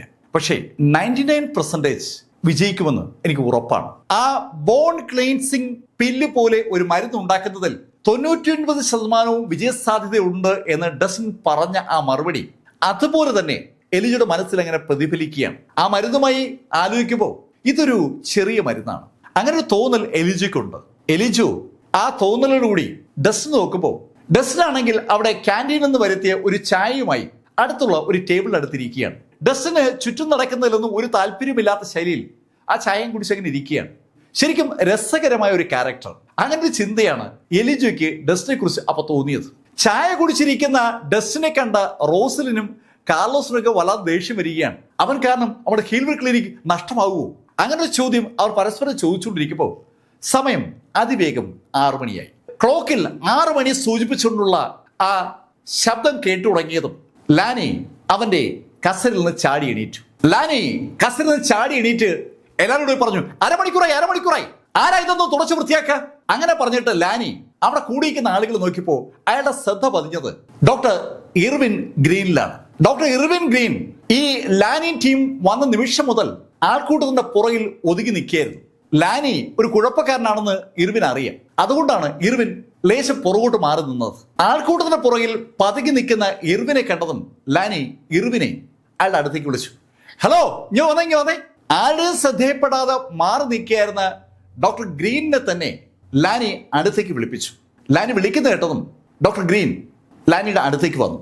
ശരിക്കും ഒരു ഭയം ഡോക്ടർ ഗ്രീനിനുണ്ട്. അടുത്തെത്തിയ ഗ്രീനിനോടായി ലാനി പറഞ്ഞു, ഏയ്, ഒരു തുണിയെടുത്ത് എന്റെ ഈ വയറൊന്ന് തുടച്ച് വൃത്തിയാക്ക്. ഡോക്ടർ ഇർവിൻ ഗ്രീനിനോട് ഒരു ജോലിക്കാരനോട് ക്ലീൻ ചെയ്യാൻ പറയുന്നത് പോലെ ലാനി അത് പറഞ്ഞതും ഗ്രീൻ ശരിക്കും ഒന്ന് ഞെട്ടി. പക്ഷെ അതൊന്നും മൈൻഡ് ചെയ്യാതെ ലാനി ഗ്രീനോട് പറഞ്ഞു, ഏയ്, എന്താ നോക്കിയിരിക്കുന്നത്, വേഗം ചെയ്. കേൾക്കേണ്ട ദിവസം അയാൾ ഓടിച്ചെന്നും ഒരു ബേസിൻ എടുത്തു. ബേസിനും തുണിയുമായി അയാൾ ഉടൻ തന്നെ ലാനിയുടെ അടുത്തെത്തി. ലാനി ഒരു കസേരയിൽ ഇരിക്കുകയാണ്. ലാനിയുടെ അടുത്ത് തറയിൽ ആ ബേസിൻ വെച്ചിട്ട് തറയിലിരുന്ന് ഗ്രീൻ ആ തുണി ഉപയോഗിച്ച് ലാനിയുടെ വയറ് പതുക്കെ തുടച്ചു തുടങ്ങി.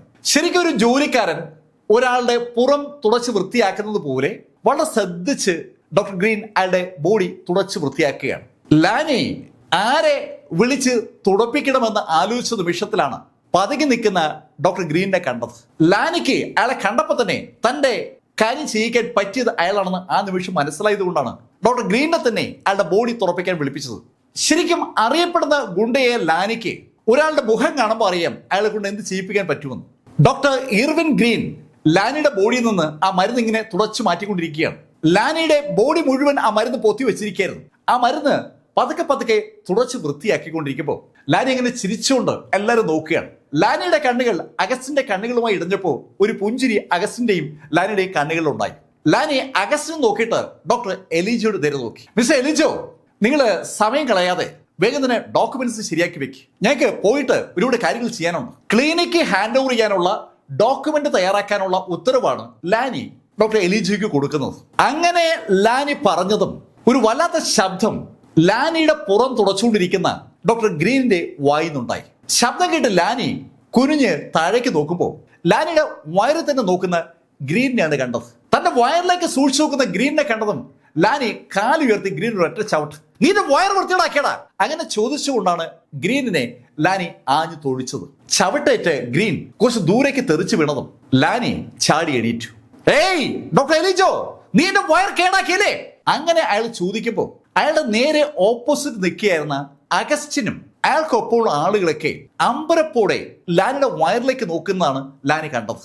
സകലിന്റെ മുഖത്തും ഒരു അമ്പരപ്പുണ്ട്. അത് കണ്ടതും ലാനി കുനിഞ്ഞ് അയാളുടെ വയറിലേക്ക് നോക്കി ലാനിയുടെ കണ്ണുകളിൽ ഒരു ഇരുട്ട് കയറും പോലെയാണ് ലാനിക്ക് ആദ്യം തോന്നിയത്. അയാൾക്ക് കൊണ്ട് വിശ്വസിക്കാൻ പറ്റുന്നില്ല. അയാളുടെ വയറിലുണ്ടായിരുന്ന മുറിവ് കാണാനില്ല. ചെറിയ ഒരു വര പോലെ ഒരു ചുവന്ന നിറം, അതാണ് ഇപ്പോൾ ആകെ ബാലൻസ് ഉള്ളത്. അയാളുടെ വയറ് പഴുത്ത് കൊടുത്തിരിക്കരുത്, ആ പഴുപ്പൊക്കെ മാറിയിരിക്കുന്നു. വയറ് പഴയതുപോലെ ആയിരിക്കുന്നു. അമ്പരതുപോയ ലാനി ഉടൻ ഡ്രസ് നിരത്തിഞ്ഞു. ഇടാ, നീ എന്താ എന്റെ വയറ് ചെയ്തത്? എന്റെ വയറെന്താ ഇങ്ങനെ ആക്കിയത്? വളരെ വ്യക്തമായ ഒരു പ്ലാനുമായിട്ടാണ് ലാനി അവിടെ എത്തിയത്. ആ പ്ലാൻ പൂർണ്ണമായി ഇതാ ഡസൻ ഡയസ് പൊളിച്ചടുക്കിയിരിക്കുകയാണ്. ദേഷ്യം വന്ന ലാനി ഡസിനെതിരെ കുതിച്ചെത്തുകയാണ്. ഡസിനെ അടിക്കാൻ വേണ്ടിയാണ് ആൾ ഓടി വരുന്നത്. അത് കണ്ടുകൊണ്ടാണ് അഗസ്റ്റിൻ മുന്നോട്ട് വരുന്നത്. ഓടി ഡസിനടുത്തെത്തിയ ലാനി ഡസിനോട് പറഞ്ഞു, എടാ മാപ്പോറേ, എടാ മുട്ടുകുത്തി മാപ്പോറേ, എന്റെ വയറിലുണ്ടായിരുന്ന മുറിവ് നീ എന്ത് ചെയ്തു? അയാളുടെ മുറിവ് ചികിത്സിക്കാനാണ് അയാൾ അവിടെ എത്തിയത്. ആ മുറിവ് ചികിത്സിച്ച് ഡസൻ ഡയസ് ഭേദമാക്കിയപ്പോൾ അത് തെറ്റായി പോയെന്ന ശൈലിയിൽ ലാനി സംസാരിച്ചുകൊണ്ടിരിക്കുമ്പോഴാണ് അഗസ്റ്റിൻ അവിടെ എത്തിയത്. അഗസ്റ്റിൻ കൈ നിവർത്തി ഒരൊറ്റയാടി. തികച്ചും അപ്രതീക്ഷിതമായി അഗസ്റ്റിന്റെ കൈ ലാനിയുടെ മുഖത്ത് പതിഞ്ഞതും ലാനി തെറിച്ച് ദൂരേക്ക് വീണു. തറയിലേക്ക് വീണ ലാനിക്ക് വിശ്വസിക്കാൻ പറ്റുന്നില്ല തന്നെ അഗസ്റ്റിൻ അടിച്ചു എന്നുള്ള കാര്യം. ഏയ് അഗസ്റ്റിൻ, നിങ്ങൾ എന്തിനാ എന്നെ അടിച്ചത്? ഏയ് ലാനി മാപ്പോറടാ. അഗസ്റ്റിൻ എന്താ പറഞ്ഞേ? വീണ്ടും ലാനി അങ്ങനെ ചോദിച്ചതും അഗസ്റ്റിൻ കാലുയർത്തി ഒരൊറ്റ ചവിട്ട്. ഞാൻ പറഞ്ഞ മനസ്സിലായില്ലേ? മിസ്റ്റർ ഡസ്റ്റിനോട് മാപ്പോറേ. തികച്ചും അപ്രതീക്ഷിതമായി അഗസ്റ്റിൻ ലാനിയെ അടിക്കുകയും ചവിട്ടുകയും ചെയ്തിട്ട് ലാനിയോട് ഡസ്റ്റിനോട് മാപ്പ് പറയാൻ പറഞ്ഞപ്പോൾ എലിജോയും കാർലോസും റോസ്ലിനും എന്ന് വേണ്ട ആ കോമ്പൗണ്ടിനകത്തുണ്ടായിരുന്ന മുഴുവൻ ഡോക്ടേഴ്സും അവിടുത്തെ ക്ലിനിക്കൽ സ്റ്റാഫും ഗുണ്ടകളും ഒക്കെ ഞെട്ടിയെന്ന് പറയാം. പക്ഷെ അഗസ്റ്റിന്റെ കണ്ണുകളിലെ ദേഷ്യം കണ്ടതും തലകുനിച്ച് ലാനി ആ നിമിഷം തന്നെ ഡസ്റ്റിനോട് മാപ്പ് പറഞ്ഞു. മിസ്റ്റർ ഡസ്റ്റിൻ, ക്ഷമിക്കണം. ഡസൻ ഡയസിന് മുന്നിൽ ലാനി മാപ്പ് പറയുന്ന കേട്ടപ്പോ ശരിക്കും എന്താണ് സംഭവിക്കുന്നത് അറിയാത്തതുകൊണ്ട് ആളുകളൊക്കെ ഇങ്ങനെ വാപൊളിച്ച് നിൽക്കുകയാണ്. ഡസൻ ഡയസിനോടായി അഗസ്റ്റിൻ പറഞ്ഞു, ഏയ് മിസ്റ്റർ ഡസ്റ്റിൻ, നിങ്ങളൊരു അസാമാന്യ പ്രതിഭാശാലിയാണ്. നിങ്ങളെ സത്യത്തിൽ ഞങ്ങൾ ശരിയായി മനസ്സിലാക്കിയില്ല. മിസ്റ്റർ ഡസ്റ്റിൻ, എനിക്ക് നിങ്ങളുമായി സഹകരിക്കാൻ ഒരുപാട് താല്പര്യം തോന്നുകയാണ്. ഡസൻ കൗതുകത്തോടെ അഗസ്റ്റിനെ നോക്കിയതും അഗസ്റ്റിൻ ഡസ്റ്റിനോട് ചോദിച്ചു, മിസ്റ്റർ ഡസ്റ്റിൻ, നിങ്ങളിപ്പോ ലാനിയുടെ പുറത്ത് ഉപയോഗിച്ച ആ മരുന്നിന്റെ പേരെന്താണ്? ഓ അതോ, അതിന്റെ പേര് ജെയ്ഡ് ഡ്യൂ ഓയിൻമെന്റ് എന്നാണ്. മിസ്റ്റർ ഡസ്റ്റിൻ, നിങ്ങളുടെ ഈ ജെയ്ഡ് ഡ്യൂ ഓയിൻമെന്റ് അസാധ്യ സംഭവം തന്നെയാണ്. സത്യത്തിൽ ആ മരുന്നിന്റെ പ്രവർത്തനം എന്നെ തെല്ലുന്ന പോലെ അമ്പരപ്പിച്ചിരിക്കുന്നത്. മിസ്റ്റർ ഡസ്റ്റിൻ, ഈ മരുന്ന് സത്യമായിട്ടും ഒരുപാട് ആളുകൾക്ക് ഗുണം ചെയ്യും. ഈ മരുന്ന് സത്യത്തിൽ മാർക്കറ്റിൽ ലഭ്യമാണെങ്കിൽ ഒരുപാട് ആളുകളുടെ ഇതുപോലുള്ള പ്രശ്നങ്ങൾക്ക് ഒരു പരിഹാരമാകും. ഈ മരുന്ന് നിങ്ങൾ ഉറപ്പായും മാർക്കറ്റിൽ എത്തിക്കണം. ഡസ്റ്റിനോട് വളരെ കാര്യമായിട്ടാണ് അഗസ്റ്റിൻ അങ്ങനെയൊക്കെ പറഞ്ഞത്. അഗസ്റ്റിൻ അത് പറഞ്ഞതും ഡസ്റ്റിൻ പുഞ്ചിരിയോട് അഗസ്റ്റിനോട് പറഞ്ഞു, മിസ്റ്റർ അഗസ്റ്റിൻ, നിങ്ങളുടെ നല്ല മനസ്സിന് നന്ദി. മിസ്റ്റർ ഡസ്റ്റിൻ, ഞാൻ നിങ്ങളെ സഹായിക്കാം. ഞങ്ങൾ സ്ട്രാറ്റ്ഫോർഡുകാർക്ക് ശരിക്കും ഉൽപാദന കേന്ദ്രങ്ങളും വിതരണ കേന്ദ്രങ്ങളും ഒക്കെ ഉണ്ട്. മരുന്ന് നിർമ്മാണ മേഖലയാണ് ഞങ്ങളുടെ പ്രധാന സെക്ടർ. സ്റ്റോണിയയിലെ സതേൺ മേഖലയിൽ മരുന്ന് ഉൽപാദന വിതരണ മേഖലയിൽ തനതായ സ്ഥാനമുള്ള കുടുംബമാണ് സ്ട്രാറ്റ്ഫോർഡ് കുടുംബത്തിന്റെ മരുന്ന് നിർമ്മാണ പ്രക്രിയയിൽ സജീവമായി പങ്കെടുക്കുന്ന സെബാസ്റ്റ്യൻ സ്ട്രാറ്റ്ഫോർഡിന് ഒറ്റ നിമിഷം കൊണ്ട് തന്നെ ഡസ്റ്റിന്റെ ആ മരുന്നിന്റെ കപ്പാസിറ്റി മനസ്സിലായി എന്നുള്ളതാണ് സത്യം. ആ മരുന്നിന്റെ സാധ്യത മനസ്സിലാക്കിയ സെബാസ്റ്റ്യൻ പെട്ടെന്ന് പ്ലേറ്റിംഗ് മാറ്റുകയാണ്. സെബാസ്റ്റ്യൻ ഡസ്റ്റിനോട് പറഞ്ഞു, മിസ്റ്റർ ഡസ്റ്റിൻ, ഞങ്ങളുടെ കുടുംബവുമായി സഹകരിച്ച് നിങ്ങൾക്ക് ഈ മരുന്ന് ഉണ്ടാക്കാൻ പറ്റിയാൽ നിങ്ങൾക്കത് വലിയ മുതൽക്കൂട്ടാവും. മിസ്റ്റർ ഡസ്റ്റിൻ, നിങ്ങൾ ആ മരുന്നിന്റെ ഫോർമുല ഞങ്ങൾക്ക് നൽകണം. ഞാൻ $10 മില്യൺ നിങ്ങൾക്ക് ഓഫർ ചെയ്യുകയാണ്. സെബാസ്റ്റ്യൻ അതിവേഗതയിലാണ് കാര്യങ്ങൾ തീരുമാനിക്കുന്നത്. അയാൾക്ക് സ്ട്രാറ്റ്ഫോർഡ് കുടുംബത്തിന് വേണ്ടി യുക്തമായ തീരുമാനമെടുക്കാനുള്ള അധികാരവുമുണ്ട്. ആ അധികാരത്തിന്റെ പിൻബലത്തിലാണ് അയാൾ ഡസ്റ്റിന്റെ മരുന്നിന് ഒരു വില പ്രഖ്യാപിച്ചത്, $10 മില്യൺ. സാധാരണഗതിയിൽ $1 ലക്ഷം എന്നൊക്കെ പറയുന്നത് ഒരു പ്രമുഖ ഡോക്ടറുടെ ഒരു വർഷത്തെ ശമ്പളമാണ്. ഇവിടെ അങ്ങനെയുള്ള ഒരു ഡോക്ടറുടെ 100 വർഷത്തെ ശമ്പളമാണ് ഒറ്റയടിക്ക് ഡസൻ റൈസിന് ആ മരുന്നിന്റെ ഫോർമുലയ്ക്ക് മാത്രമായി സെബാസ്റ്റ്യൻ ഓഫർ ചെയ്തത്. അത് കേട്ട് റോസലിൻ അക്ഷരാർത്ഥത്തിൽ ഞെട്ടുകയാണ്. ഡസൻ റൈസിന് അത്തരമൊരു ഓഫർ സ്ട്രാറ്റ്ഫോർഡുകാർ കൊടുത്തത് വെറും 1 മണിക്കൂറത്തെ പ്രയത്നത്തിനാണ്. സങ്കല്പിക്കാനാവാത്ത ആ തുക കേട്ട റോസലിൻ അമ്പരപ്പോടെ ഡസൻ റൈസിനെയും ആ സെബാസ്റ്റ്യനെയും മാറി മാറി നോക്കുമ്പോൾ ഡസൻ സെബാസ്റ്റ്യനോട് പറഞ്ഞു, മിസ്റ്റർ സെബാസ്റ്റ്യൻ, നിങ്ങളുടെ നല്ല മനസ്സിന് നന്ദി. പക്ഷേ ഈ മരുന്ന് സത്യമായിട്ടും എനിക്ക് പുറത്തു വിൽക്കാനുള്ള അധികാരമില്ല. ഇതിന്റെ ഫോർമുല എന്റെ കുടുംബത്തിന്റെ മാത്രം രഹസ്യമാണ്. ഞങ്ങൾക്കത് ഒരിക്കലും പുറത്തു വിൽക്കാൻ പറ്റില്ല. മിസ്റ്റർ ഡസൻ, നിങ്ങൾക്ക് ഞാൻ ഓഫർ ചെയ്ത തുക മതിയാകില്ലെങ്കിൽ അക്കാര്യം പറയൂ. ഞാൻ നിങ്ങൾക്ക് ഓഫർ ചെയ്ത തുക ഡബിൾ ചെയ്യാൻ തയ്യാറാണ്. $10 മില്യൺ ഒറ്റയടിക്ക് $20 മില്യൺ ആക്കാൻ സെബാസ്റ്റ്യൻ തയ്യാറാണെന്നാണ് സെബാസ്റ്റ്യൻ പറഞ്ഞത്. $20 മില്യൺ, അൺബിലീവബിൾ ആയിട്ടുള്ള ഒരു തുകയാണ്. ആ തുകയ്ക്ക് ആ മരുന്നിന്റെ ഫോർമുല വാങ്ങാമെന്ന് സെബാസ്റ്റ്യൻ പറഞ്ഞത് കേട്ടപ്പോൾ റോസലിന്റെ അമ്പരപ്പ് പിന്നെ അങ്ങ് വർദ്ധിക്കുകയാണ്. അവൾക്ക് ഈ കാഴ്ച കൊണ്ട് വിശ്വസിക്കാനും പറ്റുന്നില്ല, അതുകൊണ്ട് ഇഷ്ടപ്പെടാനും പറ്റുന്നില്ല. ഒരു ആരുമല്ലാത്ത കക്ഷിയാണ് ഡസൻ. അവൻ മിൽസ്ബർഗിൽ നിന്ന് ഇങ്ങോട്ട് വന്നതേ ഉള്ളൂ. ആ മിൽസ്ബർഗിൽ നിന്ന് ഇങ്ങോട്ട് വന്ന അയാൾ ഇത് നിമിഷ നേരം കൊണ്ട് സ്റ്റോഡിയയിൽ ഒരു വൻ തുക സമ്പാദിച്ചിരിക്കുകയാണ്. എങ്ങനെയാ അതങ്ങോട്ട് സമ്മതിച്ചു കൊടുക്കുക? റോസലിന് അങ്ങോട്ട് സഹിക്കുന്നില്ല. ആ സമയത്ത് ഡസൻ റൈസ് അവളെ അമ്പരപ്പിച്ചുകൊണ്ട് സെബാസ്റ്റ്യനോട് വീണ്ടും പറഞ്ഞു, മിസ്റ്റർ സെബാസ്റ്റ്യൻ, ഞാൻ പറഞ്ഞല്ലോ ഞാൻ ആ മരുന്ന് വിൽക്കുന്നില്ല. ആ മരുന്നിന്റെ ഫോർമുല ഞങ്ങളുടെ കുടുംബത്തിന്റെ രഹസ്യമാണ്. അത് എനിക്ക് വിൽക്കാനുള്ള അധികാരമില്ല. അതുകൊണ്ടാണ് ഞാൻ വിൽക്കുന്നില്ല എന്ന് പറഞ്ഞത്. മിസ്റ്റർ ഡസൻ, ഇത് സ്റ്റോണിയാണ്. ഈ സ്റ്റോണിയിലെ ഈ സതേൺ മേഖലയിൽ ആരെ എന്ത് വിൽക്കണമെന്ന് തീരുമാനിക്കുന്നതിൽ ഒരു പങ്ക് സ്ട്രാറ്റ്ഫോർഡിനുണ്ട്. ഞാൻ സ്ട്രാറ്റ്ഫോർഡിന് വേണ്ടിയാണ് നിങ്ങളോട് സംസാരിച്ചത്. മിസ്റ്റർ സെബാസ്റ്റ്യൻ, നിങ്ങൾ പറഞ്ഞത് എനിക്ക് മനസ്സിലായി. ഞാൻ എന്റെ വാചകം ആവർത്തിക്കുന്നു, ഞാൻ ആ മരുന്ന് വിൽക്കുന്നില്ല. മിസ്റ്റർ ഡസൻ, നിങ്ങൾ ആലോചിച്ചിട്ടാണോ മറുപടി പറയുന്നത്? നോക്കൂ സെബാസ്റ്റ്യൻ, ഞാൻ വീണ്ടും പറയുന്നു, ഞാൻ അത് വിൽക്കുന്നില്ല. നിങ്ങൾ സ്ഥലം വിടാൻ നോക്ക്. ഏയ് ഡസൻ, ഞാൻ പറഞ്ഞ മനസ്സിലായില്ലേ? നിങ്ങളിവിടെ വന്ന കാര്യം നടന്നല്ലോ. ചികിത്സിച്ച് അസുഖം ഭേദമാക്കാനല്ലേ വന്നത്? അത് നടന്നല്ലോ. ഇനി സംസാരിക്കേണ്ട, സ്ഥലം വിട്. ഡസൻ റൈസ് ശബ്ദമുയർത്തി അങ്ങനെ പറഞ്ഞതും സെബാസ്റ്റ്യൻ ഡസനെ നോക്കിയിട്ട് ലാനിയുമായി പുറത്തേക്ക് ഇറങ്ങി.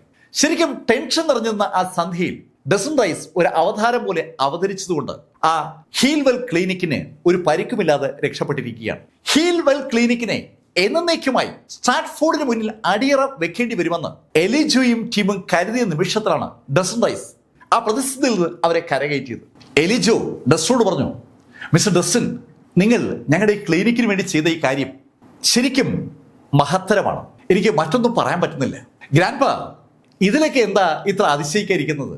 അയാളുടെ കുടുംബത്തിന്റെ ആ രഹസ്യ കൂട്ട് അയാൾക്ക് അറിയാമായിരുന്നുകൊണ്ട് അയാൾ അത് വെച്ചൊരു മരുന്നുണ്ടാക്കി. ഇതൊക്കെ ആർക്കും ചെയ്യാവുന്ന കാര്യമാണ്. റോസലിൻ വളരെ നിസ്സാരവൽക്കരിച്ചുകൊണ്ട് അങ്ങനെ പറഞ്ഞതും കാർലോസ് റോസലിനോട് പറഞ്ഞു, ഏയ് റോസലിൻ, അങ്ങനെയല്ല. മിസ്റ്റർ ഡസൻ ശരിക്കും അസാധ്യമായ ഒരു കാര്യമാണ് ചെയ്തത്. ഡസനെ നമ്മൾ ഇക്കാര്യത്തിൽ അഭിനന്ദിക്കുകയാണ് വേണ്ടത്. റോസലിൻ എന്തു പറഞ്ഞാലും റോസലിനൊപ്പം നിൽക്കുന്ന ആളാണ് കാർലോസ്. പക്ഷെ ഇതാ ആദ്യമായി റോസലിൻ പറഞ്ഞതിനെ എതിർത്തുകൊണ്ട് കാർലോസ് സംസാരിക്കുകയാണ്. അത് കേട്ടപ്പോൾ റോസലിന് ഒരു അതിശയം. റോസലിൻ അതിശയത്തോടെ കാർലോസിനോട് നോക്കുന്ന കണ്ടതും കാർലോസ് റോസലിനോട് പറഞ്ഞു, റോസലിൻ, നമ്മൾ ജെനുവിനായുള്ള കഴിവുകൾ കണ്ടാൽ അംഗീകരിക്കണം. മിസ്റ്റർ ഡസൻ അസാധാരണമായ കപ്പാസിറ്റി ഉള്ള വ്യക്തിയാണ്.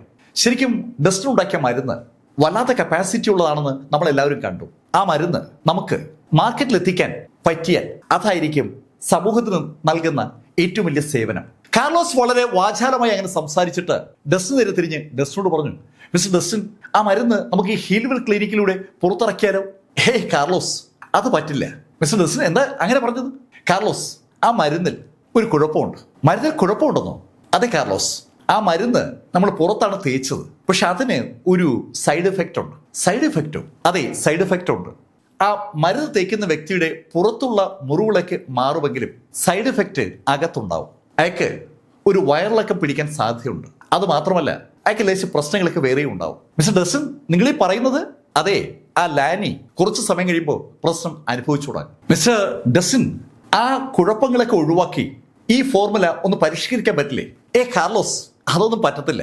ഒരുപാട് ആളുകൾ ശ്രമിച്ചതാണ്. എന്റെ കുടുംബത്തിലെ എത്ര ആളുകൾ അതിനുവേണ്ടി പരിശ്രമിച്ചെന്നറിയാവൂ, ആരും വിജയിച്ചില്ല. കാർലോസിന്റെ സ്റ്റെപ്പുകളും ആ സെബാസ്റ്റ്യന്റെ സ്റ്റെപ്പുകൾക്ക് സമാനമാണെന്ന് മനസ്സിലാക്കി തന്നെയാണ് ഡസൻ സംസാരിക്കുന്നത്. സെബാസ്റ്റ്യന്റെ ലക്ഷ്യവും ആ മരുന്നിന്റെ ഫോർമുലയാണ്. കാർലോസിന്റെ ലക്ഷ്യവും ആ മരുന്നിന്റെ ഫോർമുലയാണ്. അക്കാര്യം ഡസൻ 100% ഉറപ്പാണ്.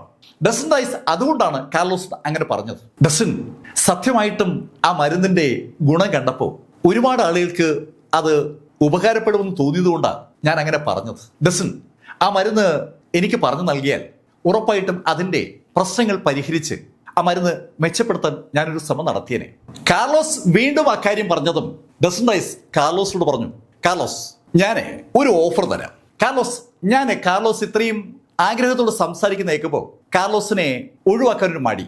കാർലോസ് എനിക്ക് വേണ്ടി ചില ചെടികൾ സംഘടിപ്പിച്ച് തരികയാണെങ്കിൽ ഞാൻ കാർലോസിന് ഈ മരുന്നിന്റെ ഫോർമുല തരാം. ഡസൻ റൈസ് അത് പറഞ്ഞതും കാർലോസിന്റെ മുഖത്ത് 1000 സൂര്യന്മാർ ഒന്നിച്ച് വിരിഞ്ഞ ഒരു സന്തോഷം ഉണ്ടാവുകയാണ്. കാർലോസ് ഡസനോട് പറഞ്ഞു, ഡസൻ പറഞ്ഞു ഏത് ചെടിയാണ് ഞാൻ സംഘടിപ്പിച്ച് തരേണ്ടത്?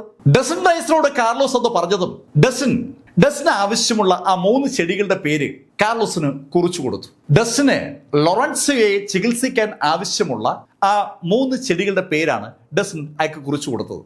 ആ 3 പേരുകളും ആവർത്തിച്ച് വായിച്ച കാർലോസ് ഡസനോട് പറഞ്ഞു, ഡസൻ ഇത് ശരിക്കും അപൂർവമാണെന്നാണ് എൻ്റെ ധാരണ.